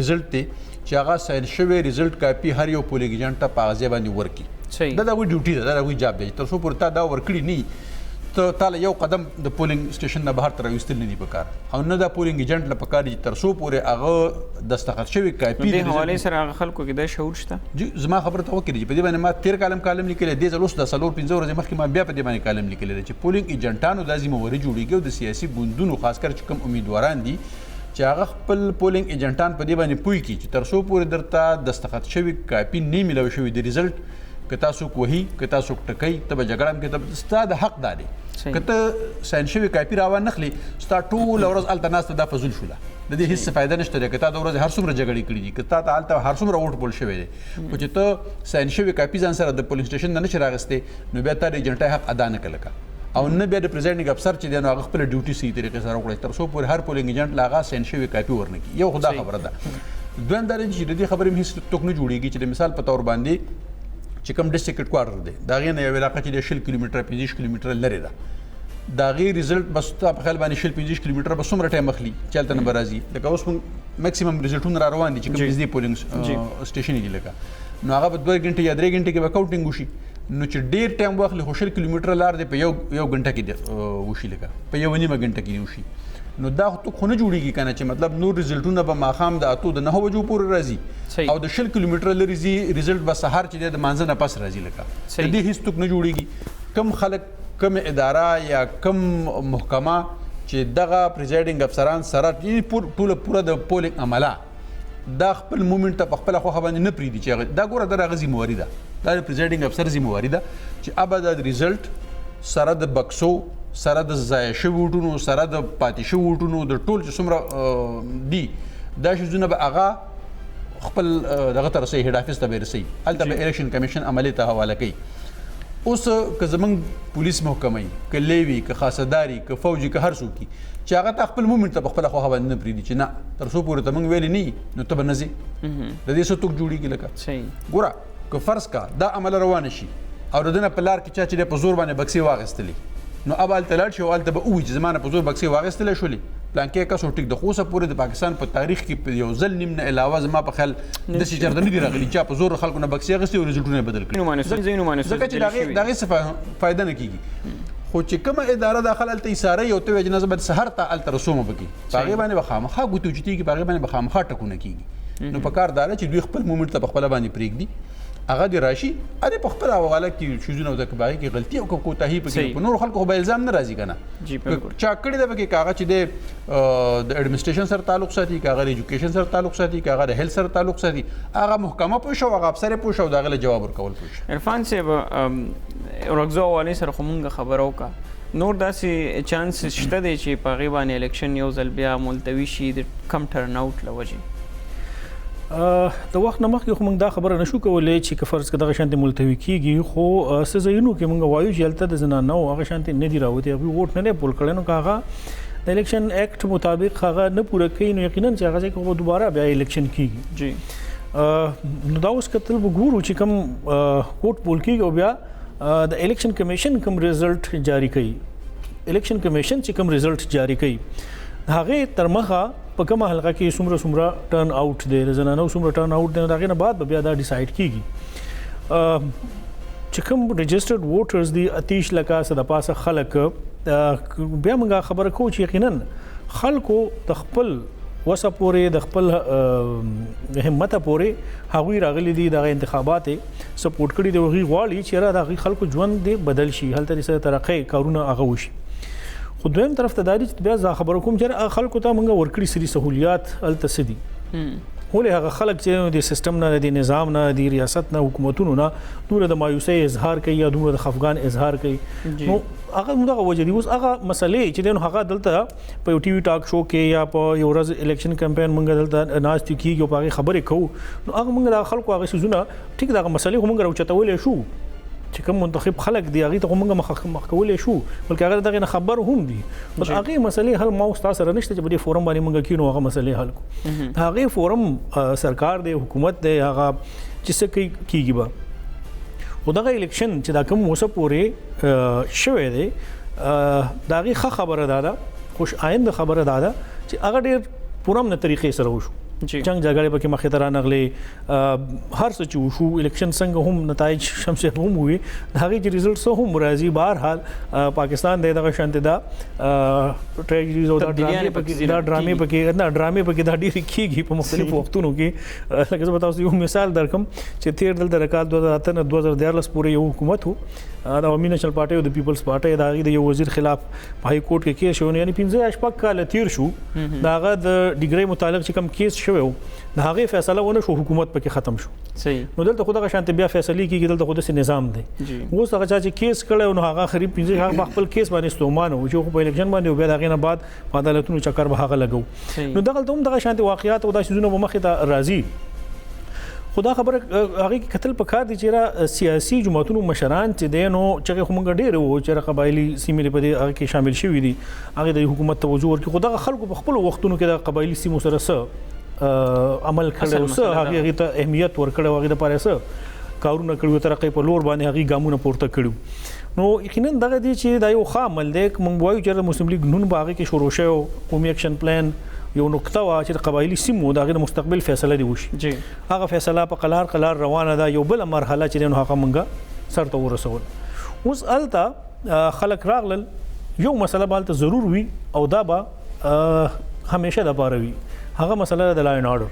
سو پورې چې دغه زمونږه د افغان سره د افغانستان سره دغه پوله دغه بارډر شریک دی نو دغه شانتي واقعیات او د سيزونو مخه ته راځي نور چلته کوم د ترقې کارونه دي کوم ګامونه پورته کیږي یقینا دا ورسره د حکومت کار دی لس کاله منصوبه هغه تیار کړی دا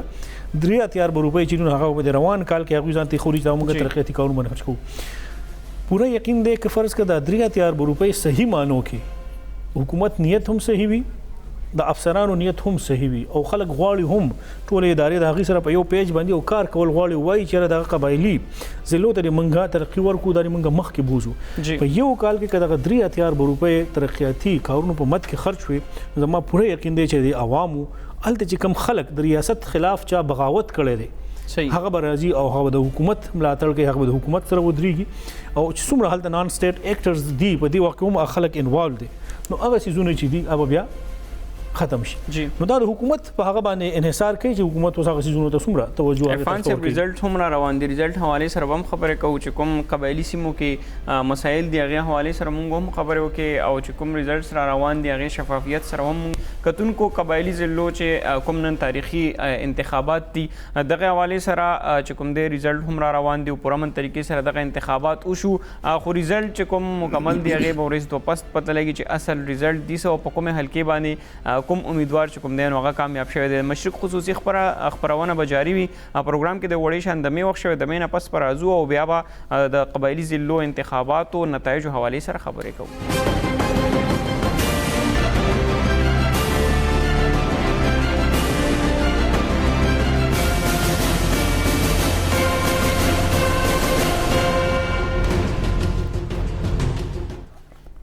جی کتونکو یو ځل بیا مشرق خصوصي خبرونه کې تاسو ته هرکله خبرې کوو د قبایلی ضلعو الیکشن حواله سره چې تاریخ کې پړمبیزل د صوبایي اسمبلی انتخابات لپاره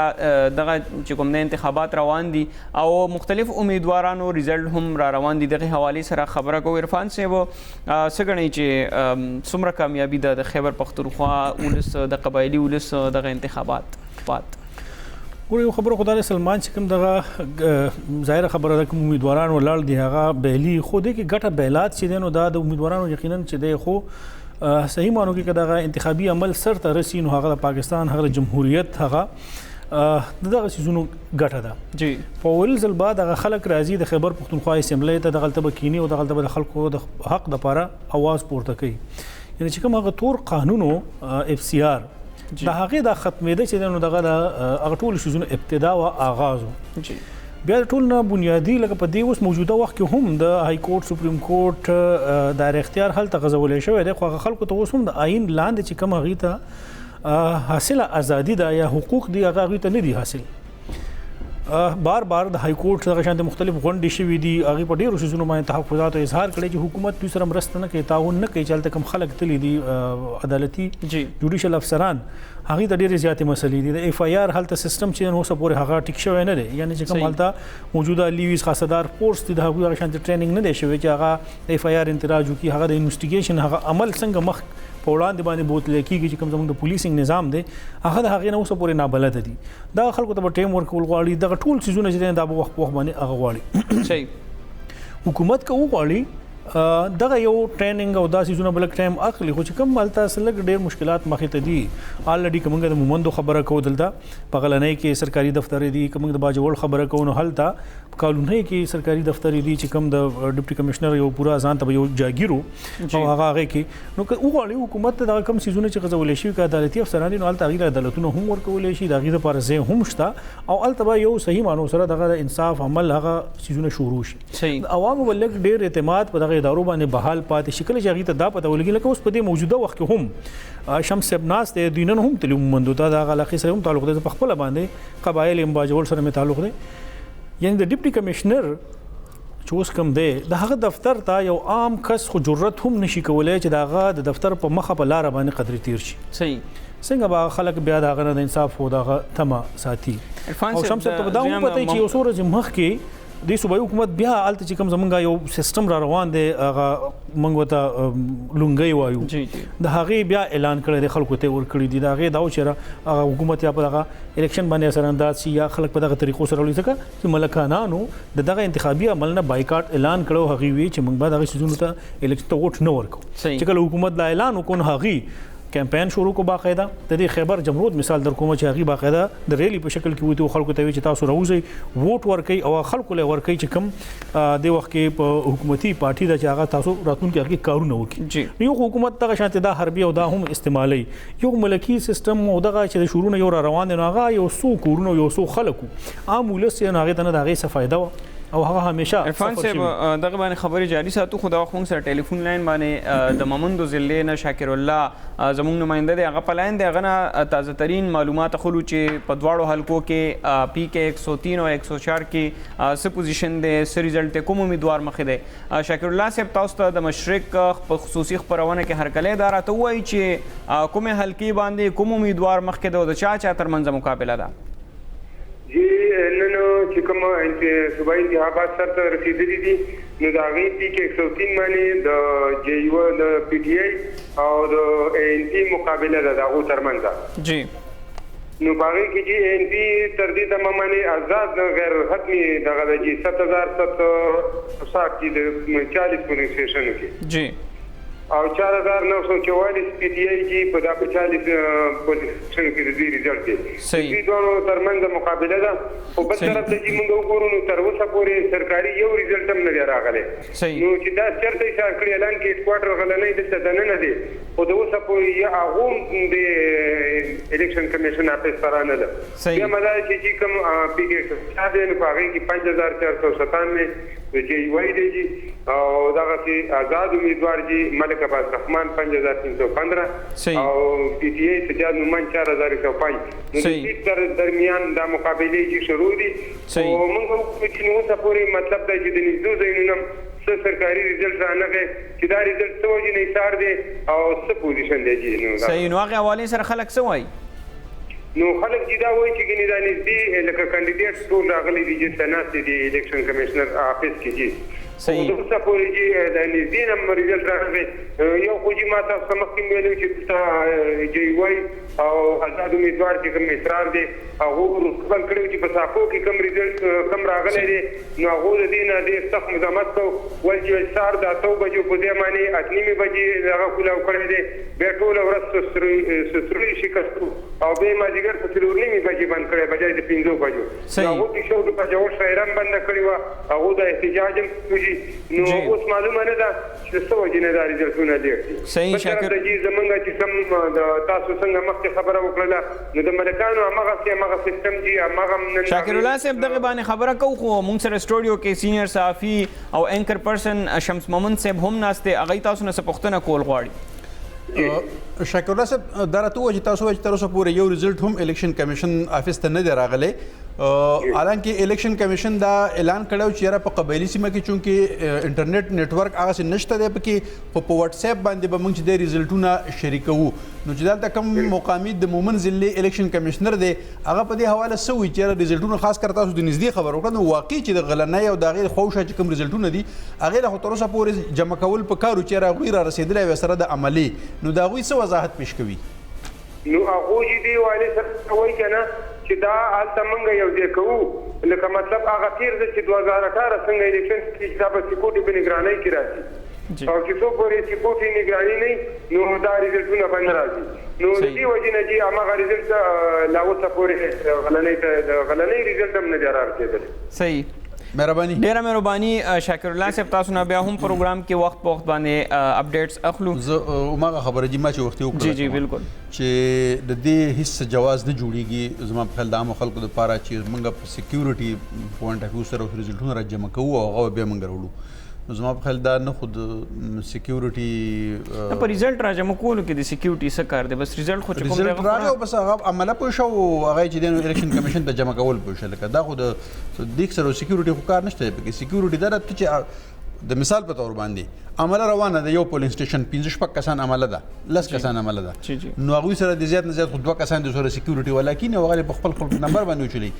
دا څه کوي چې د مثال په تور باندې په یو یونین کونسل کې یا په یو تحصیل کې د مثال په تور 15 پولینګ سټیشن دي نو چې تر څو پورې د 10 پولینګ سټیشنو عمله او ټول ریزلټونه تیار شوي ني نو هغه دوی راولي او په یو ځای کې ودرې په دې کې د څه اکثر وشي چې عمدغه عمله سلو 15 غنټې چې په یو ځای باندې انتظار وکړي چې کم چا ریزلټ مخکې کمپایل کړي او راجمع کی نو چې څنګه راشي سکیورټي والا ته تاسو بل تاسو درېږي نو چې کم د ټول نه اخیره کې راځي نو هغه د 15 غنټې لیټ د مثال په تور باندې راځي نو 15 غنټې د عمله چې په گاډو کې نهسته حتی چې هغه د گاډو نه کوزیدو ته هم نه پریږي صحیح دا هغه وجوهات دي چې هغه په وجه باندې بیا په دې ظلم باندې ګوتی پورته کیږي بیا په دې باندې الزامات لګي چې دا عملی سره زیاتې وشو او بیا خاص کر دا چې په ریزلټ باندې بیا چې دا عمل خپل شکایت ولې نه کوي نو عمله اچھا ته شکایت وکي عمله خو چې د شکایت کې ایڈمنسټریشن ته کې ایڈمنسټریشن دا وي او په دې ورځ باندې ګوره د اختیار ټول چې د مخ کې ویل چې کله ته الیکشن کمیشن وي چې منګه په خپل نگرانۍ کې انتخابات نه کوو د بل ادارې په نگرانۍ کې کوو نو بل ادارې ته راغوي شکایت رسینه او 19 کال ته بیا اوري سلمان دې کې د څه دی چې دا سمره راکټ ساينس نه دی چې الیکشن کمیشن وغواړي ادارې وغواړي چې هغه موږ شفاف انتخابات کوو نو چې کوم الیکشن کمیشن پرون هم یو پریس ریلیز جاری کړو کوډ اف کنډکټ جاری کړو دا هغه تر مخه دادی چې ګورا کم پریزایډینګ افیسر دی او چې سره بد هغه سره موبایل وي جی نور چې څومره عمل دی هغه سره موبایل نه یا چې کوم بار ووټرز یا هغه ته هم موبایل ورو اجازه نه کې الیکشن کمیشن وغواړي بیا راته چې تاسو دومره راکټ ساينس نه دی دا پریزایډینګ افسر دی هغه وغواړي چې په هغه ټایم کې کاونټینګ کیږي د ریزلټ د الیکشن کمیشن سره شیر کیږي او الیکشن کمیشن د هغه ریزلټ سرکاري په هغه وخت باندې د واتس اپ په ذریعہ کوم چې دلته 13 ان 4 په هغه کې د شانتي پروجیکټس شوو د هغه تر مخه دغه ریزلټ بیا د میډیا سره شیر کړي صحیح او موږ کتلی چې ډیر زیات تیزترین بهترین سرویس هغه چې کوم د واتس اپ په ذریعہ باندې الیکشن کمیشن خپل ریزلټ شیر کوو او هغه تقریبا سره 9 پورې ټول ریزلټ راغلو فائنل شوو او دا د هر یو پولینګ سټیشن د څنګه چې د شمس صاحب خبره کوي په دې کې د لری علاقې چې زمونږ کمی دي کومه په خور هغه کوو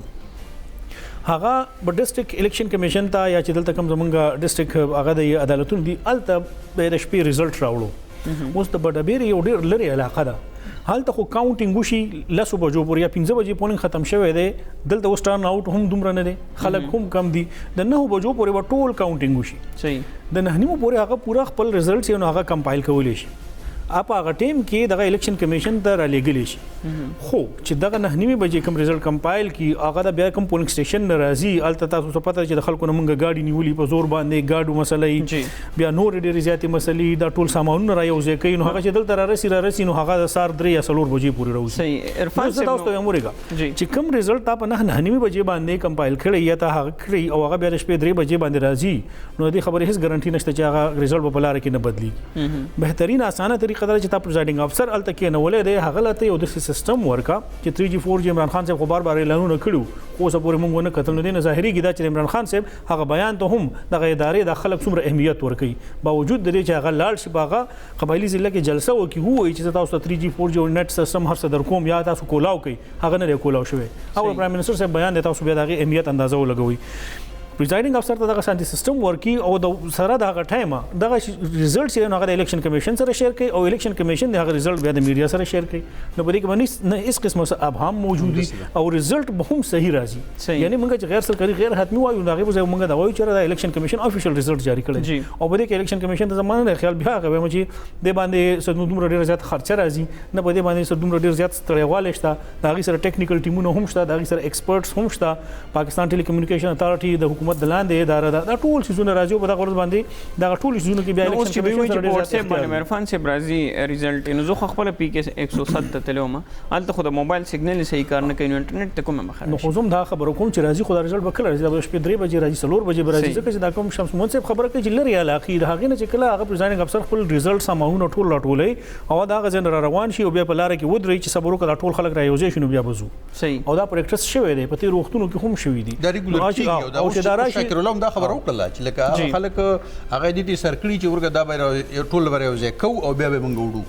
نو یوځای کول سره د نور خلکو څه کار دی یوځای کول خو صرف الیکشن کمیشن کې وغه ورته په غلنۍ کې انتظار کوي بس خلک دروړي همدغه وجه چې خلک بیا په احتجاج دین هم دا ظاهريږي چې هغه ریزلټ کمال ته تیار شوی دی دا راځي کم په غلنۍ کې ډیسټریکټ الیکشن افیس دی آیا حالت چې کوم پولینګ سټیشن ریزلټ دی دا هم د ډیسټریکټ الیکشن کمیشن ته راوړي کنه چې په لار کې دا کم ودرولې شوی دی دا کم وخت ضایع کیږي کنه حالت چې کوم ریزلټ راځي نو هغه بیا بدلیږي ځکه دغه په دغه باندې دا ګوته هغه وجتیږي زه غواړم چې تاسو دوی کوم ریزلټ تر کو د پی کې 103 104 د مومندو حلقې په هغه کې د امیدوارانو نمونه تاسو وایي چې آزاد امیدوارانو کله کومه پارټي او د هغوی وټونه سمره په دې کې وټونه خو زما په خیال چې شاکر الله شمس محمد صاحب موږ سره دا وخت تحریک انصاف ایم پی ای عائشہ بانو ټلیفون په لاین باندې موجود ده هغه نه راي اخلو چې پاکستان تحریک انصاف تیاری څنګه و دا الیکشن با شفاف وشي کنه پاکستان تحریک انصاف په سمره سیټونه والی عائشہ بانو تاسو ته आवाज درځي مشرق خصوصي خبرونه کې تاسو ته هر کله جی السلام علیکم جی ډیره مهرباني بالکل جی تاسو आवाज راځي نه کیا دي دراته وای جی چې وړاندې ځل باندې قبایلی ضلعو کې انتخابات کیږي دغه سره به ست بدلون راشي په دغه علاقو کې او بل راته دا وای چې پاکستان تحریک انصاف په څومره سیټونه خپل نوم کی ګوري چې ټولو کې اول نه دا خو یو ځل چې نن هیستوري جوړیږي لګیا ده نن چې کوم قسم سټپ اخیستل شوی دی دا یو ډېر غټ او ډېر لوی یو سټپ و د کې په ټولو کې اول به د زموږ کوم نیولی مرج ایریاز دي د دې عوام ته زموږ هلته چې کوم زموږ صوبرا کوم جنرال پبلک دی هغه ته زموږ ګورنمنت ته زموږ آرمي ته چې چال د پولیس سکیورټي او هر څه پوره تنظیمات سمبال کړی دي الیکشن کمیشن ته دې ټولو ته اول په ټولو کې اول مبارکي خبر کوم چې دا یو ډېر غټ سټپ و غي علاقو کې الیکشن کول او ټایم باندې کول دا یو ډېر غټ سټپ و تاسو په خپل هم پته ده چې خدشات خلکو ډېرو خلکو خدشات چې کېدي چې الیکشن ډیلی شي کېدي چې په ټایم ونه شي کېدي چې داسې وشي خلکو ته ډېر خدشات وو خدا د ډېر د خوشاله خبره ده نمبر 1 نمبر 2 څه به دا ویل غواړم چې زموږ د پاټا ووټرز ډېر میچور ووټرز وتل او ډېر خوشحالي ده چې دا هغه زموږ پاټا په نه وایم زموږ نیولی مرز زموږ چې کوم ایندس ډسټریکټ کوم علاقې خلک دي هغه زموږ قبایل هغه ډېر میچور ووټرز وتل دا دوی تاسو د هیستوري حواله سره خبرو کنه چې هیستوري جوړیږي لګیا دی او نوې تاریخ چې کوم دی نو هغه به جوړ شي دغه تاریخ په بالکل د خیبر پختونخوا په شان جوړ شي یعنی مطلب دا دی چې پاکستان تحریک انصاف په قبایلی ضلعو کې هم مغرنګ زیات میجارټي سیټونه والی څنګه چې کال 2013 الیکشن کې خیبر پختونخوا کې اغستیو ګوره زموږ ایکسپیکټیشنز خو دي زموږ ایکسپیکټیشنز بالکل دي چې زموږ توقعات دي اخو دي زموږ بلا خو څه کوم نن په تاسو پته ده د اکانومي حالات او چې زموږ هغه دي نو چې هغه د وجنه مطلب څه اگر راشي خو زموږ ایکسپیکټیشنز دي چې ان شاء الله چې زموږ د هغه علاقې چې کم ووټرز دي دي very mature او هغه ته دا هم پته ده چې دا کم وجوهات د وجنه ګرانی شوی دا کم وجنه زموږ د اکانومي حالات خراب دي زه به هغه ډیټیل کې بنتل غواړم ځکه چې هغه خبره ریپیټ باندې بار بار کیږي بٹ ما په خیال کې جنرال پبلک تا کاغذ ان ایجوکیټډ قسم دی هغه ته هم پته ده چې ګرانی ولې شوی دا صحیح نو هغه شای خبره په مد نظر غکی نو چې څونه خدشات خلکو ولو چې اول به الیکشن نه کیږي زه په ډیر غټ اچیومنت دی زموږ خلکو د پاره زموږ صوبې د پاره زموږ د ګورنمنت د پاره الیکشن کمیشن د پاره ټولو د پاره چې چا په دې کې انپوټ د خاص طور پر د هغه علاقې خلکو د پاره چې هغه په خپل ډیموکراټک هغه باندې یقین ساتي او دی راغل او نن خپل ووټ ول کولو د پاره او خپل حق اظهار وکړو نمبر 2 ګوره جی زما د پاره دا ډیر امپورټنٹ دی چې الته الیکشن وشي ما په خیال کې دا د هر یو چې کوم پیټریوټک بنده وي او چا د خپل ملک سره محبت وي او چا د خپل هغه سره محبت وي اپ هم دا خبره بټی چې ډیموکراټک طریقې باندې الیکشن وشي او خپل اغوشتي بالکل دا علاقې ریپرزنټیشن زموږ په صوبایي اسمبلی کې ډیر زیات ضروری دی مرجر چې وشو نو مرجر نه پس ما په خیال کې دس واز ون اف د موست امپورټنٹ سټیپ چې هغه انفراستراکچر باندې کار کېدل ایڈمنسټریټیو انفراستراکچر باندې کار کېدل او البته بیا الیکشن کېدل جی عائشہ بانو د مونږ سره سټوډیو کې سینیئر تجزیه‌نګار چې کوم دی هغه شمس محمد صاحب هم ناسته تاسو نه پوښتنه کول غواړي میډم ما سره پوښتنه دا کوله چې دا چې کوم تاسو د ټیکټ ورکولو کرایټیریا وا کم قسم خامیانې پاغي کې وی چې دا غي په باندې اوس که تاسو ګوره د باجوړ نواله تر د وزیرستان پورې ټیک د چې تاسو شپاړس امیدواران ته ټیکټونه جاری کړي دي خو کم از کم په شپږو حلقو باندې تاسو خپل د پارټای ورکران دوباره د خپل کینډیډیټ مقابله ته ولاړ دي او همدا وجه چې هلته تاسو رزلټ ډیر زیات متاثر کیږي د باجوړ کوم دا چل دی مومندو کوم دی په خبر کوم دی داسې نور هم سو وجوهات دي ولې په ورغزو کې تاسو چې د قومي اسمبلی ممبر او د غرو ل ټیکټ ورکول په باجوړ کې دا چون نه کول دغه ته موږ سو یو دا رزلټ خو تاسو کوم ګوجره په خپل باندې د پارټای د غلط فیصلو په وجه باندې تاسو رزلټ ته خراب راځي نو څه به تاسو وایي ګوري جی زه بالکل هم د خپل پارټي چې زموږ د پارټي سم فیصله وکړي اپ هغه فیصله وکړي چې کوم زموږ د پارټي لپاره بینیفیشل وي ټیک دی دا نشي کېدلی چې یو علاقې کې دوه کسانو ته ټیکټ نه ورکړي کیږي زموږ 16 تاسو به دا معنی چې زموږ پی ټی آی واحده پارټي و چې ټول کینډیډیټس ته ټیکټس پاول په خپل ټایم دی ورکړي دي دا به تاسو ما سره اګری کوي په دې باندې او باقي پارټیانو چې کوم دي هغه سره کینډیډیټس نو چې کینډیډیټس ودري نو زګوري چې پی ټی آی کینډیډیټس ولا تاسو په د جنرال الیکشن کې هم لکشان د تاسو پرابلم راغلی او چې ډیر خلک ډیر او موږ سره مطلب ظاهره ده یو حلقې باندې تاسو یو ټیکټ ورکول شي نو بل دا د دوه خبره ده چې ګوري دغه څه ټایم کې پارټي یونټي او پارټي اتفاق ډیر زیات ضروری دي نه پکار دا سوچ تول همیشه چې کوم سینیئر لیډرشپ ته سوچ کوي نو هغه د پارټي د بهتري لپاره سوچ کوي چې هغه تاسو ټیکټ ورکړي کیږي چې کوم با تاسو پارټي لپاره مخکې بوزي ډیره مهرباني عائشہ بانو د وخت راکولو تاسو نه بیا هم ان شاء الله مخکې پروګرام کې رائے اخلو عرفان صاحب سبا وای عائشہ بانو میډم خو خبره کلیر کړي چې نور سره پاک کینډیډیټس نو موږ ځکه دا کینډیډیټس خپل د سوترو خلکو د خواهش اظهار زیات کړو تحریک انصاف چې کوم امیدوارانو خواهشمند زیات راغلو مخې ته او د هغه د دې چې د پارټي د نن اج کوم امور د انتظامی امور باغی ګر یو سړی ډیر زیات خپل ځان غنی چې جره عمران خان صاحب ته هغه ته نږدې تاسو یو مثال درکما د تیر الیکشن څخه چې هغه موږ د مخې تیر شوی دی او د هغه سي دي جی چې کوم د تحریک انصاف امیدوار د قومي وطن پارټي مشر افتاب احمد خان شیرپاو ته شکست ورکو او بیا یو تعارفي نشستو د دې غټلې شوی قومي اسمبلی غړو د عمران خان صاحب سره په بنیګالا کې نو چې د هغه امیدوار چې د افتاب احمد شیرپاو نه الیکشن غټلو او د هغه تعارف د عمران خان صاحب سره په دې شکل کې کیږي چې خان صاحب دا هغه کس دی چې افتاب شیرپاو صاحب ته شکست ورکړی دی جی هغه افتاب شیرپاو صاحب ته چې د 1988 نه هغه روان دی هغه ناقابل شکست پاتې شوی دی هغه خپل سیټ نه دی بل هغه صوبایي اسمبلی دی او هغه د قومي اسمبلی دی د هغه کس ته شکست ورکړی عمران خان صاحب هغه جواب داو د ما ډیر خوښ شو عمران خان صاحب دغه جواب ډیر خوښ دی اوس هم چې هغه وی دا شخصیت نه دی، دا شخصیت چې هغه عمران خان او هغه بیټو چې د خلکو له ووټ ورکړو او دغه کس چې چا شیرپاو ته شکست ورکړی د ته وایي چې ته نن ریزاین ورکو سبا له لاړ شهزاد حیثیت نه یاغه نه ودرېږه او تر افتاب شیرپاو نه دغه سیټ وګټه. صحیح. نو عایشه بیبي چې کومه خبره کوي د هغې د پارټۍ خپل ووټ څومره خلک چې دی نو هغه شخصي ووټ په هغې کې ډېر زیات کم دی، د هغه ټول صرف او صرف چې دی نو هغه محور د عمران خان صاحب او بیټ. جی څومره په دغه صوبایي اسمبلی کې غلي کم ناس خلک دی په هغې کې به په شمار 4 یا 15 داسې کسان وي چې د هغې به شخصي یا ذاتي ووټ بینک وي او هغې ته به هغې کافي حده پورې فایده رسولي. څومره چې باقي راغلي نو هغه تاسو وګورئ چې هغه څوک دي. دغه شان د قبایلي ضلعو چې دا کوم الیکشن روان دی په دې کې ډېر زیات خلک داسې دي چې هغې کې د عمران خان صاحب شخصیت بیټ هغه ډېر زیات کاونټ کېږي.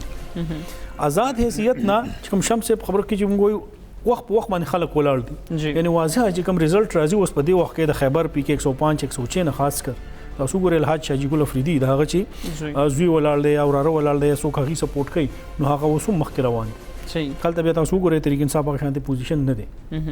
بځینو حلقو کې به خامخا خوي لکه باجوړ کې یو حلقه طریق انصاف پوزیشن ډېر ښه یادېږي، هلته د هغې امیدوار هم لږ په وړاندې روان دی. نو یی به داسې به ضرور وي اورال منګه ګورو چیرې نو هغه کې یو دغه خبره راځي چې طریق انصاف خلک خو ټیک د عمران خان صاحب شخصیت هغه په سيزي خو کله وغواړي نو هغه بیا دومره مجبور هم نه دي. جی شمس محمد صاحب زه دا ول غواړم عرفان صاحب چې کوم خبره وکړه د کې خوشک نشته چې په 2013 کې ووټ صرف عمران خان ته او بیٹ ته ملو شو لکه جی او دا تقریبا موږ ویل چې 80% د خلکو داسې کړه اره قومي سیملې کې صوبایي سیملې نو بالکل هم دا او ټایم کې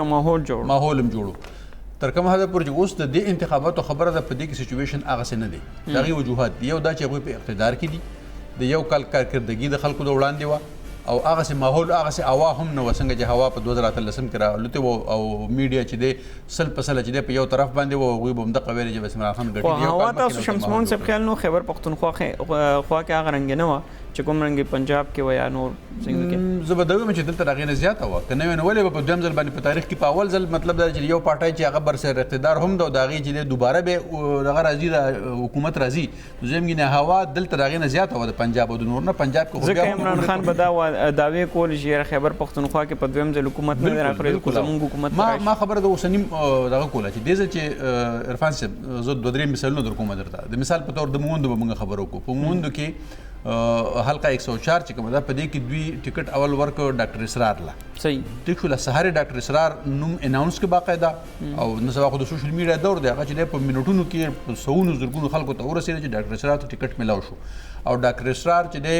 د ملک صوبیدار زوی دی او زه به دا وایم چې د مومندو په مالدار ترین کسانو کې دغه شماره کیږي لکه ټیک شو هغه چې هلته کوم خپل اساسي هم د خپل کمیټه وړاندې شو کړی وي چې زه ما سره دومره پیسې دي او زه الیکشن کولی شم نو هغه هم ډېر زیاتې بیانېږي او چې مازدیګر شو نو مغه کمیټې دوباره بیا اعلان کوي چې نه ډاکټر اسرار ته په غلطۍ کې ملا شو او سجاد خان ته چې دی نو ټکټ میلاویږي دا خبره ټیک ده چې سجاد خان چې دی دا بهترین کینډیډیټ په دې حواله باندې و چې هغه د پی ټی آی اصلي او حقیقي ورکر دی هغه دلته ډېر زیات سټرګل دی هغه یو ډېر زه به دا وایم چې جارحانه مقرر دی ډېر ښایسته یعنی شخصي ووټ شته دی شخصي ووټ د پارټۍ ووټ او شخصي ووټ هم شته دی مطلب ګوره پی ټی آی کې څوک دي ځوانان دي ټول ځوانان هغه خبرې خوښوي کوم انداز چې د عمران خان دی خلک مطلب دا چې سپکول دا به داسې حکم دا به داسې حکم دا شیزونه دا سجاد کولی شي دا ډاکټر اسرار نه شو کولی لکه خو چې کله ټیکټ داغه نه واغستی شو دته میلاو شو ډاکټر اسرار هلته په خپله باندې ودرېده او وایي زه به یې بالکل نه کېنم مله پارټۍ زه ټیکټ راکړی دی او دا خبره څنګه چې وختي عرفان صاحب وویلې چې یاره زه الیکشن وګټم نو دغه به چې دی سیټ به د عمران خان په ځولۍ کې اچوم وغیره وغیره دا خبرې بیا هلته دا وشوله چې هلته یو قسم له د قوم پرستۍ یو دغه وشو پکې هغه د صافي قوم سره تعلق ساتي سجاد چې دا د حلیمزي قوم سره تعلق ساتي پکې نو هغوی دا هم ویل چې زموږ سره دا زیاتې کېږي هر وخت په موږ باندې د حلیمزي قوم یا مطلب د ترکزي قوم کسان راځي ټیکټ هغوی ته میلاویږي موږ ته ټیکټ میلاو شو یاره نه واپس واخیسته اوس هغه دې ځل شو کړله پارټۍ ته چې زه ولاړ یم نو دا دلته چې زما څومره په حلقه کې ما ووټ واخیستی نو دا د عمران خان یا د بیټ ووټ نه دی سجاد اوس تاسو ګوره شاکرالله تاسو رزلټ واورېد سجاد اوس په دریم نمبر باندې حالانکه که دا فرض که دا د په خپلو تقسیم نه وی دوی په منځ کې سجاد به په اول نمبر او په پټو سترګو باندې صحیح شمس محمد صاحب همدغه شانتې د باجوړ کې هم سید احمد جان صاحب ګوره د دوی جنرال سیکرټري د ټول باجوړ ضلعې هغه ته ټیکټ ملاو نه شو بل کس ته ملاو شو هغه آزاد ودرېده صحیح او په خیبر کې ریزلټ او څه یو حلقه باندې خو ان پی عوامي نیشنل پارټي کینډیډیټ چې کوم دی هغه هم مخکې د 3000 لیډ تقریبا عرفان صاحب شمس محمد صاحب پروګرام کې وړې شند ما خلو د مینه پس راځوم سره بیا خبرې کوو مختلفو ضلعونو به اپډیټس مخري چې حالت کې د نتایجو څخه حال دی او څه نتایج دی وسوک مخکې دی وسوک وروسته دی پروګرام کې وړې شند مې وخت بیا راځو دغه باندې خبرې کوو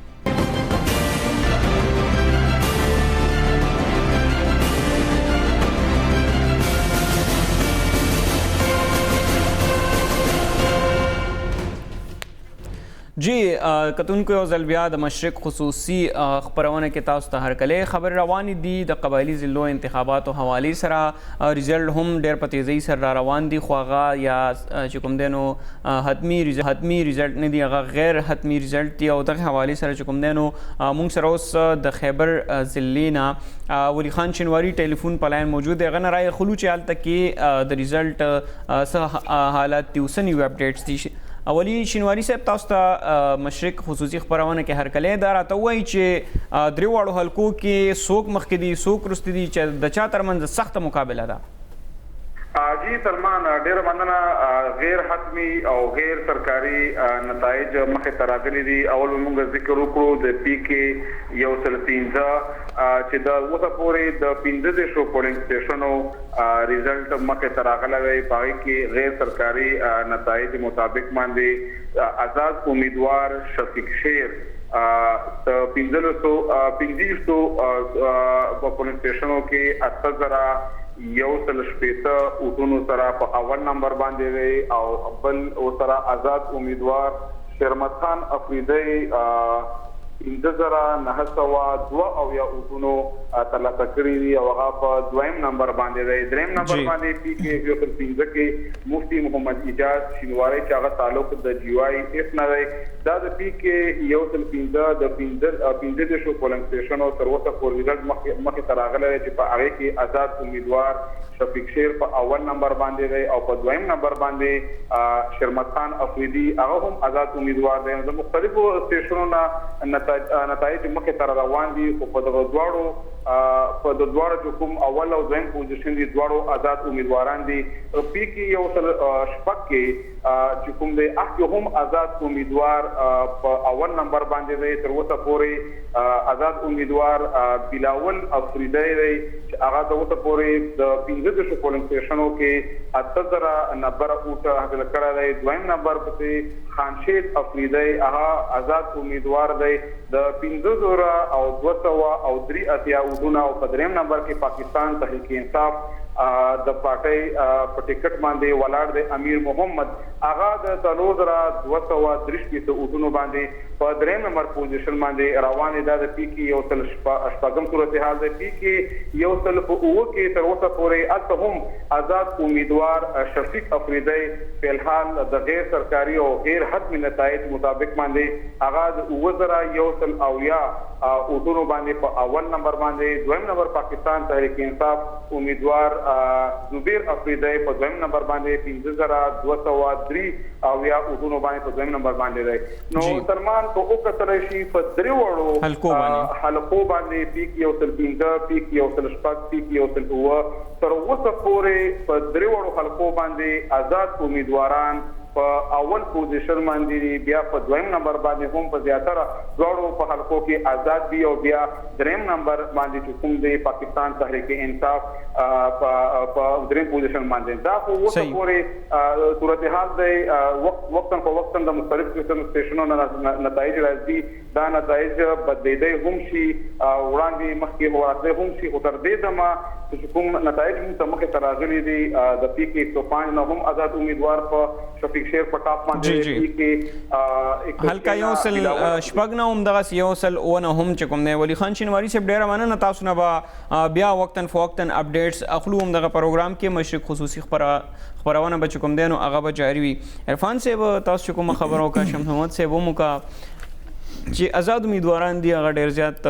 لیډ سره روان دي مطلب دا دی چې پی ټی آی سیټونه به یو ځل بیا سیوا شي دوه خبرې دي کې سلمان یو خدای چې دا آزاد امیدواران کم ولاړ دي نو آیا دا په تیر وختونو کې هم دغه حلقونه یا دغه مشران منتخب شوي دي د علاقې به خدمت کړي اوس هغه په خپل نه دي نو د خپل رشتہ دار ودرولي دی الیکشن کې ولاړ دی یا په حلقه کې پی کې 107 باندې حمید الله جان افریدي صاحب ولاړ دی تیر وفاقي وزیر پاتې شوی و دغه شان د اورګزون چې کوم رزلټ موږ ته راځي نو هلته هم آزاد امیدوار مخکې روان دی جی نو دغه دي چې تیر وختونو کې هم د خلکو سیاسي جماعتونو سره تړون پاتې شوی دی د هم د دا بالکل آزاد حیثیت نه او راغلي دي کوي خو یو داري چې بیا هم مخکاري دلته داسې چې کوم دغه یو څو حلقې زه ګورم نو د سیاسي جماعت نه زیات شخصیات یا شخصي ووټ اوس هم زیات دی ټولو حلقو موږ به خبره نه کوو دغه یو څو حلقو به خبره کوو کوم ځای کې چې آزاد امیدواران مخې ته راغلي دي وجوهات څه دي یا هغه خلک ولې سیاسي جماعتونو نه یا د هغې چې کومې دعوې دي کومې نارې دي هغې نه خفه شوي دي په هغې باندې اعتماد نه پاتې شوی ځکه دغه خلکو طرف ته ځي یا دا کم خلک چې دي نو د دوی اوس هم په خپلو علاقو کې دومره هولډ دی دومره مضبوط پوزیشن باندې دی چې هغه که ودرېږي نو خلک په هغې باندې اعتماد کوي څنګه چې شمس صاحب د مومندو دغه خبره کوله د ډاکټر اسرار صاحب او د سجاد صاحب چې تاسو د هغې تر مخه وګورئ هغه ووټ بینک هغه تقسیم شو ټیک ده چې هغې کې به ډاکټر اسرار صاحب هغه شانتې پوزیشن نه وي سجاد ته به د پارټۍ ووټ هم وي خپل ذاتي ووټ به هم وي خو تاسو بیا دا هم وګورئ چې هغه هلته نقصان څومره ورسو صحیح او بیا دویمه خبره ده که فرض که دغه فیصله یا دغه چې کوم د ډاکټر صاحب په حق کې شوی وه نو آیا اوس تحریک انصاف هلته کم پوزیشن دی دا به شمس صاحب ما نه ښه په دې باندې خپل رایه ورکړي آیا که فرض که دغه فیصله د هغې په حق کې شوی وی نو آیا دا پوزیشن به اوس هم دا چې کوم په مومندو کې روان دی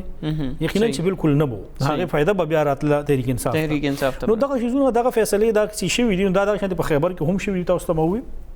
دغه کوم حلقه چې دا پی کې 105 چې هلته نه کوم تحریک انصاف امیدوار دی شاهد شنواري هغه ته ټکټ میلاو شو بیا نور الله قادري صاحب په هغې باندې خفه و آزاد امیدوار ودرېدو د شرمت خان نور الله قادري صاحب د هغه سپورټ کوي چې کوم شفیق شیر صاحب یادېږي نو د تره الحاج شاجي ګل صاحب وخت باندې دغه ځین الیکشن ګټلې بل حلقه چې د پی کې 105 دغه نه دغه زوی بلاول افریدي صاحب مخکې دی دغه هم دغه نو دا او یقینا دا یو ضرور به سیاسي جماعتونو لپاره هم او ادارو لپاره هم یو پیغام وي چې آزاد حیثیت نال ته خلک کامیابیږي یقینا دا د سیاسي جماعتونو لپاره هم یو سوالیه نشان وي چې اوسه پورې د هغې الته تنظیمي امور چې نو هغه شانتي نه دي کوم څه د دینه خدا ښکاریږي چې مطلب ملکی هغه سیستم چې کوم دی یعنی چې کوم قبایل او هغه روایتو هغه هم دغه رنګ برقرار دي صرف خیبر پختونخوا کې زم شو نه جی زه به دې سره اختلاف وساتم لږ شانتي دغه وجه دا ګوره چې دا کوم کسان اوس دی وخت کې خاص کر موږ د پاکستان تحریک انصاف کوم ذکر وکړو به مناسب وي چې لکه کوم کسان ته ټیکټ ملاو نشو او فرض کړه نور هغه آزاد ودرېدل جی دا په سناسه شکل کې په نورو پارټو کې هم کیږي خو په نورو پارټو کې ډېر کم وي او په پاکستان تحریک انصاف کې لږ ډېر زیات دي او دغه وجوهات دي دغه وجوهات دا دي چې یو خو نور پارټۍ د دې پروسس نه د کلونو راسره روانې دي او روزي او چې کم کس د دې جوګه ځان غني چې رامت ټیکټ ملاو شو هغه یو کافي سینیئر پوزیشن پورې تللی لکه هغه لس 15 کاله شل کاله چې دغه په سیاسي سټرګل کوشش او میچورټي پکې هغه تر رسیدلې نو هغه به وي رضا ودرېګما نو پارټي اکثر هغه ټیکټ ورم کې کور نم کې نو نورو کې بیا دومره برداشت او جمهوریت هغه انداز هغه خپل کړي چې هغه به وي ټیک د زما په ځای باندې بل ټیکټ ملاو شو صحیح د پاکستان تحریک انصاف چونکه اکثریت چې د ځوانانو باندې مشتمل ایوه موږ به میدان ته راځو او موږ به خامخا میدان ته راځو پکې دویمه دا ده چې هغوی دا وایي چې یاره هر یو کس هغې کې ځان د دې اهل هم ګڼي چې زه د ټولو نه بهتر کینډیډیټ یم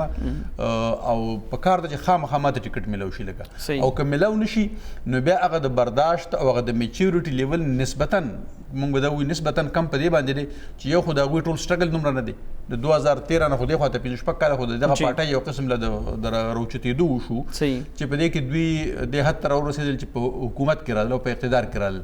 نو چې د یو کس ټول سټرګل 4-5 کاله یا 3 کاله او دویمه دا چې د هغه ټول عمر چې دی 15 کاله یا 13 کاله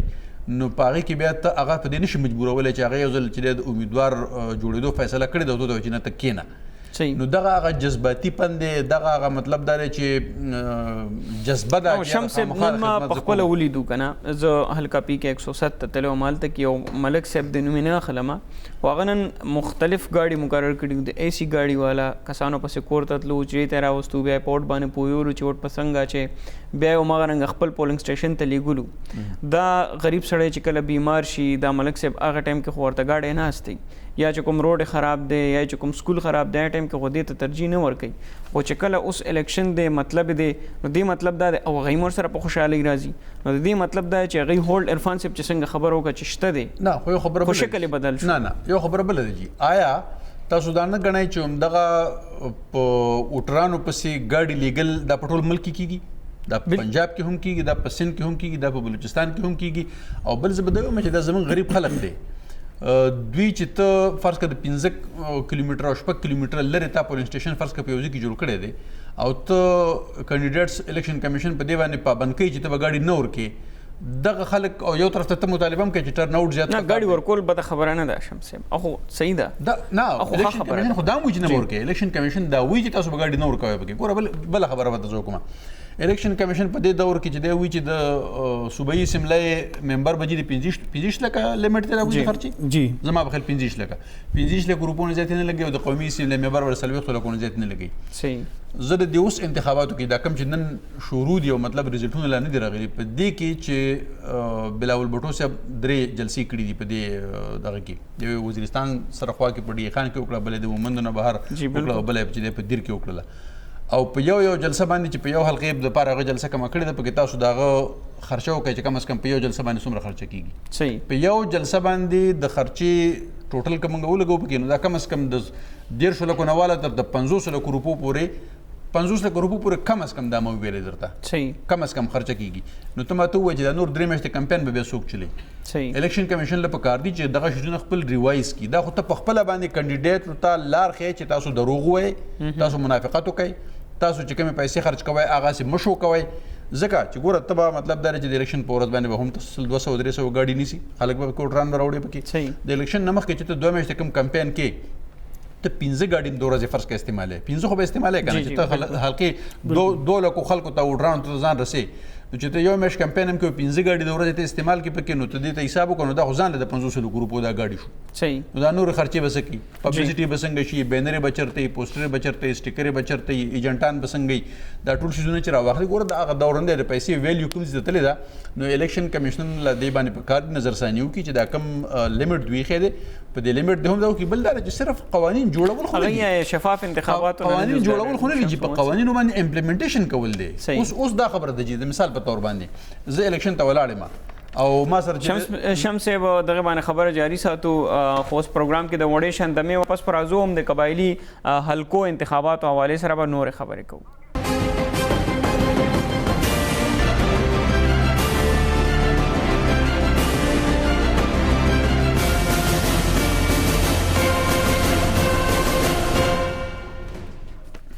جی مشرق ټي وي خصوصي خبرونه کې تاسو ته ځل بیا هر کله کتونکو ریزلټس را روان دي قبایلی ضلعو نه مختلف ضلعو کې کوم دی نو هغه زیاتره ضلعو کې دا ښکاري چې انډیپندنت کینډیډیټس یعنی آزاد امیدواران چې کوم دی هغه مخکې دي همدغه رنګ سیاسي پارټیانې سزاینو کې مخکې دي خو ډېرو ځایونو کې هغه چې کوم دی نو په ووټینګ کې ډېر وروسته پاتې شوي دي. خو دغه ریزلټ چې کوم دی دا یا فاینل ریزلټس نه دي، دغه حوالې سره به نور ریزلټ چې کوم دی هغه وقتاً فوقتاً راځي او بیا به الیکشن کمیشن چې کوم دی نو هغه اعلان کوي. عرفان صاحب د بریک نه وړاندې مونږ خبره کوله، شمس صاحب خبره وکړه چې هغه خو اتفاق ونه کو. تاسو زما خبرې سره اتفاق کوئ که نه چې د ملکي دا سسټم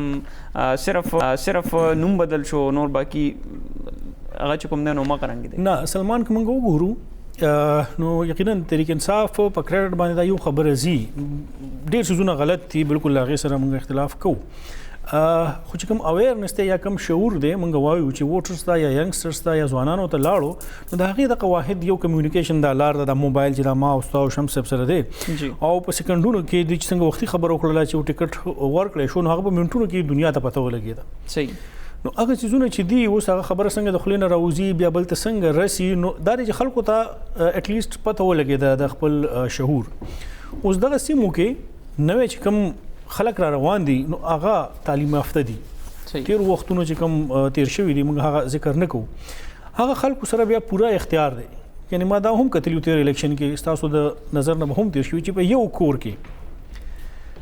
کور کې پلار چې دی نو هغه به ووټ عوامي نیشنل پارټۍ له ورکړي خو د هغه زوی به ووټ تحریک انصاف ته ورکړي. صحیح. د هغه بل رور به ووټ سي نو پیپلز پارټي ته ورکړي. دا یو کور تاسو ته خبرو کوم چې دا باغې کې موجود دي. جی اوس دغه شعور هغه چې دی نو الریډي موږ ګورو چې دغه قبایلي سیمې دي کاغذ موږ د خیبر پښتونخوا دي زه دا ګڼم موږ وایو چې په موږ باندې تجربې کیږي یا خلک راځي خو نه دغه خلک چې دی دغه ولس زمونږ د سیمې هغه ډېر زیات باشعوره دی. هغه هغه خلکو ته ګوري چې د چا انتخاب په کومه طریقه باندې کیږي. صحیح. اوس هغه ملکي سیستم او هغه صرف د ډسټریکټ ایڈمنسټریشن یا چې کوم پولیټیکل ایجنټ هغه او دغه یو څو ملکانان ځکه چې تاسو ته پته ده د هغه ځای نه په څه طریقې سره خلک حساب کتاب کوي پیسې راځي دوی ته څومره ورځي بیا هلته چې کوم جرګه سیستم و بیا هلته که فرض کا یو کس ډیپټي کمشنر گرفتار کړي دغه په کومه طریقه څنګه مطالبه کوي عدالتي نظام نو اف آی آر نو جیلونه دا سیزونه هیڅ هم نو خلکو کې شعور راغلی دی. هغه نه اوس د چا د ملکۍ پروا کوي هغه نه دغه چا د لونګۍ پروا کوي. هغه خلک به ضرور کوي چې دغه یو څو ملکان دي او چې هغې ته ضرورت دی. صحیح. عام خلک عام ولس چې دی نو هغه اوس په خپل ښه بد باندې ښه پوهېږي او خلکو ته هم دا ظاهره شوې ده چې دا سیاسي خلک راشي یو 4-5 کاله تیر کې او بیا لاړ شي. عرفان صاحب وخت هم کم دی لندن په دې باندې خبرو کو چې دغه انتخابات وشي نو دغه علاقې کې چې کومه ترجیحي مسایل دي سکول روډ او هسپتال دغه الیکشن سره بس دغه مسایل حل شي. دومره زر منګ نه د هغې توقع تمه ساتلی شو نه عوامو له هم د هغې دغه توقع تمه ساتل پکار دي چې دغه خلک راشي او هغه په یو ځل باندې کښېني دلته او بس د هغې کارونه ټول وشي. زه تاسو ته بیا وایم 40 اربه روپو نه چې کوم به سیفران د هغې منظوري ورکوله قومي اسمبلی به د هغې منظوري ورکوله د تیر کال بجټ چې ونه 40 اربه روپیو د قبایلي ضلعو دپاره جی اوس 83 اربه روپۍ دی. جی تاسو دغې نه اندازه ولګوئ چې دا 3 ټایم هغه کې اضافه وشو. جی که دا صحیح معنو کې لګي نو تا د 3 کالو په هغې کې چې مخکې خو به کېدل هم نه اوس خو دا دی چې ادارې هلته ایکسټنشن وشو نو د هغې نه خلک تپوس هم کوي اډټ به کېږي نور به کېږي احتساب ادارې دي عدالتونه دي پولیس ته دا ټول شیزونه هلته لاړل. که صحیح معنو کې دغه 83 روپۍ لګي نو زما پوره یقین دی چې ډېر زیات هلته به بهتري راشي. خو دومره زر که موږ دلته ناستو په دې فورم مودا کوو چې د مومندو نه 2 کسان راغلل او د باجوړ نه 3 راغلل او د هغې نه هرې پارټۍ سره تعلق لري او دوی دلته څه بدلون نه راوستی نو دا زما په خیال د وخت نه مخکې او یا دغه توقع تمه ساتل هم نه دي پکار چې دومره زر به دغه خلک هلته دا سیستم داسې شمس صاحب تاسو څه وایي؟ دې کې یو بل رکاوټ هم دی سلمان او هغه دا چې د اوسه پورې موږ کوم ډسکشن کوو چې یاره پاکستان تحریک انصاف شاید هغه دغه یو نسی ممبرز څومره چې په 2013 کې آزاد امیدوار ورته یعنی 50% کنه نه دا کوم آزاد امیدوار چې نو هم ضروري نه چې خامخا پاکستان تحریک انصاف ته ورشي. لکه اوس که تاسو د خبره کوئ لکه خبر کې آزاد امیدوار ډېر مخکې دي نور ځینې کو داسې نشته دی نو الحاج شاجي ګل د هېڅ پته نه لګي چې د هغه زوی او وراره به چې د کومه پارټي جوین کوي لکه یو خو دا خبره ده. دویمه دا ده چې کله ممبران د دوی رانشي د پاکستان تحریک انصاف نه یو به هغه د وزارت والا خبرې به ډېرې کمې پاتې شي کمزورې به پاتې شي منسټرۍ والا او دویم دا ده چې لکه اپوزیشن سره چې څنګه عام طور باندې نورو ځایونو کې کېږي په نورو صوبو کې کېږي په نورو وفاق کې کېږي چې فرض کا د خپلې پارټۍ کس چې دی نو 15 کروړه فنډ ورکوي چې دا ته په خپل حلقه کې ولګوي د اپوزیشن والا کروړ هم نه ورکوي. جی نو دا به هغه چې دا به شاید په قبایلي سیمه کې د ډیولپمنټ هغه رفتار چې دی هغه به هغسې ونه ساتلی شي څنګه چې په کار وه خو بهرحال چې څومره فنډونه دې ته ایښودی شوي دي په ADP کې کوم چې سالانه ترقیتي پروګرام دی نو ښکاره خبره چې هغه به صرف MNS یا MPS به نه لګوي هغه محکمې به لګوي. نو چې کله د محکمو په ذریعه باندې د هغې لګېدل کېږي او خاص کر دغه فنډونه چې دي دا یو خبره زه کول غواړم ستاسو په دې TV په وساطت سره چې دا په غټو پروجیکټونو باندې لګول پکار دي که دا همغه شانتې موږ چې دی بیخي وړو قصو ته لاړ شو چې دی پرایمري سکول جوړ کړی او یا BHU جوړ کړی او یا چې دی کیلومیټر سړک جوړ کړی نو فنډونه به هم صحیح طریقې سره نه خرچ کېږي او د هغې بعد داسې پازیټیو رزلټ هم مخې ته نه راځي. پکار دا چې یونیورسټیانې غټ کالجونه وومن یونیورسټي میګا روډز کمیونیکیشنز دا شیزونه پکې پکار ده چې خامخا شامل شي. صحیح دا راته وایي چې لږ دې حوالې سره خیبر پختونخوا اسمبلی کې تحریک انصاف اکثریت خو دی او که چېرې دغه قبایلي ضلعو کې زیاتره سیټونو اپوزیشن ترلاسه کړو پیپلز پارټۍ یا NP یا CI یا نو دې سره به اپوزیشن څه مضبوط شي نو نه اپوزیشن مضبوطوالی صرف په دغه سیټونو باندې نه کېږي مطلب مضبوطي خو هغې ته ویلی چې فرض که عدم اعتماد پیش کول غواړي نو آیا هغوی به کامیابیلو شي که نه نو د هغې ډېر واضح او ډوټوک جواب به وي چې اوس خو بلکل خبره نه اوري اوس خو نه اوري بلکې په اپوزیشن کې که داسې لیډران مخې ته راشي لکه اوس د مثال په تور موجوده چې کومه زموږ صوبایي اسمبلی ده پکې نو په دې کې ټوله اپوزیشن یو طرف ته کا خو اکرم درانی او سردار حسین بابک بل طرف ته کا او نګهت اورغزی چې دغه درې کسان دي چې هغوی خبرې کوي نو که دغسې دوه درې کسان د قبایلي سیمونو په اپوزیشن کې راشي نو بیا خو به د اپوزیشن قد کاټ چې دی هغه به ورسره زیاتېږي هم او د هغې ویلیو به ورسره هم زیاتېږي عرفان صاحب دوو لفظونو کې دغه حوالې سره تاسو وایي نه بالکل دیکھیے تحریک انصاف ته 2/3 اکثریت چې موږ څه ته وایو هغه تحریک انصاف ته حاصل دی ها دا دی چې اوس د یو سل څلېرش نه دا سیټونه چې دی نو یو سل 15 ته ورسي خو دومره که دا ټول سیټونه چې دا کم راځي دا یویش که دا ټول هم راشي او دا په اپوزیشن جماعتونه وګټي ولې نه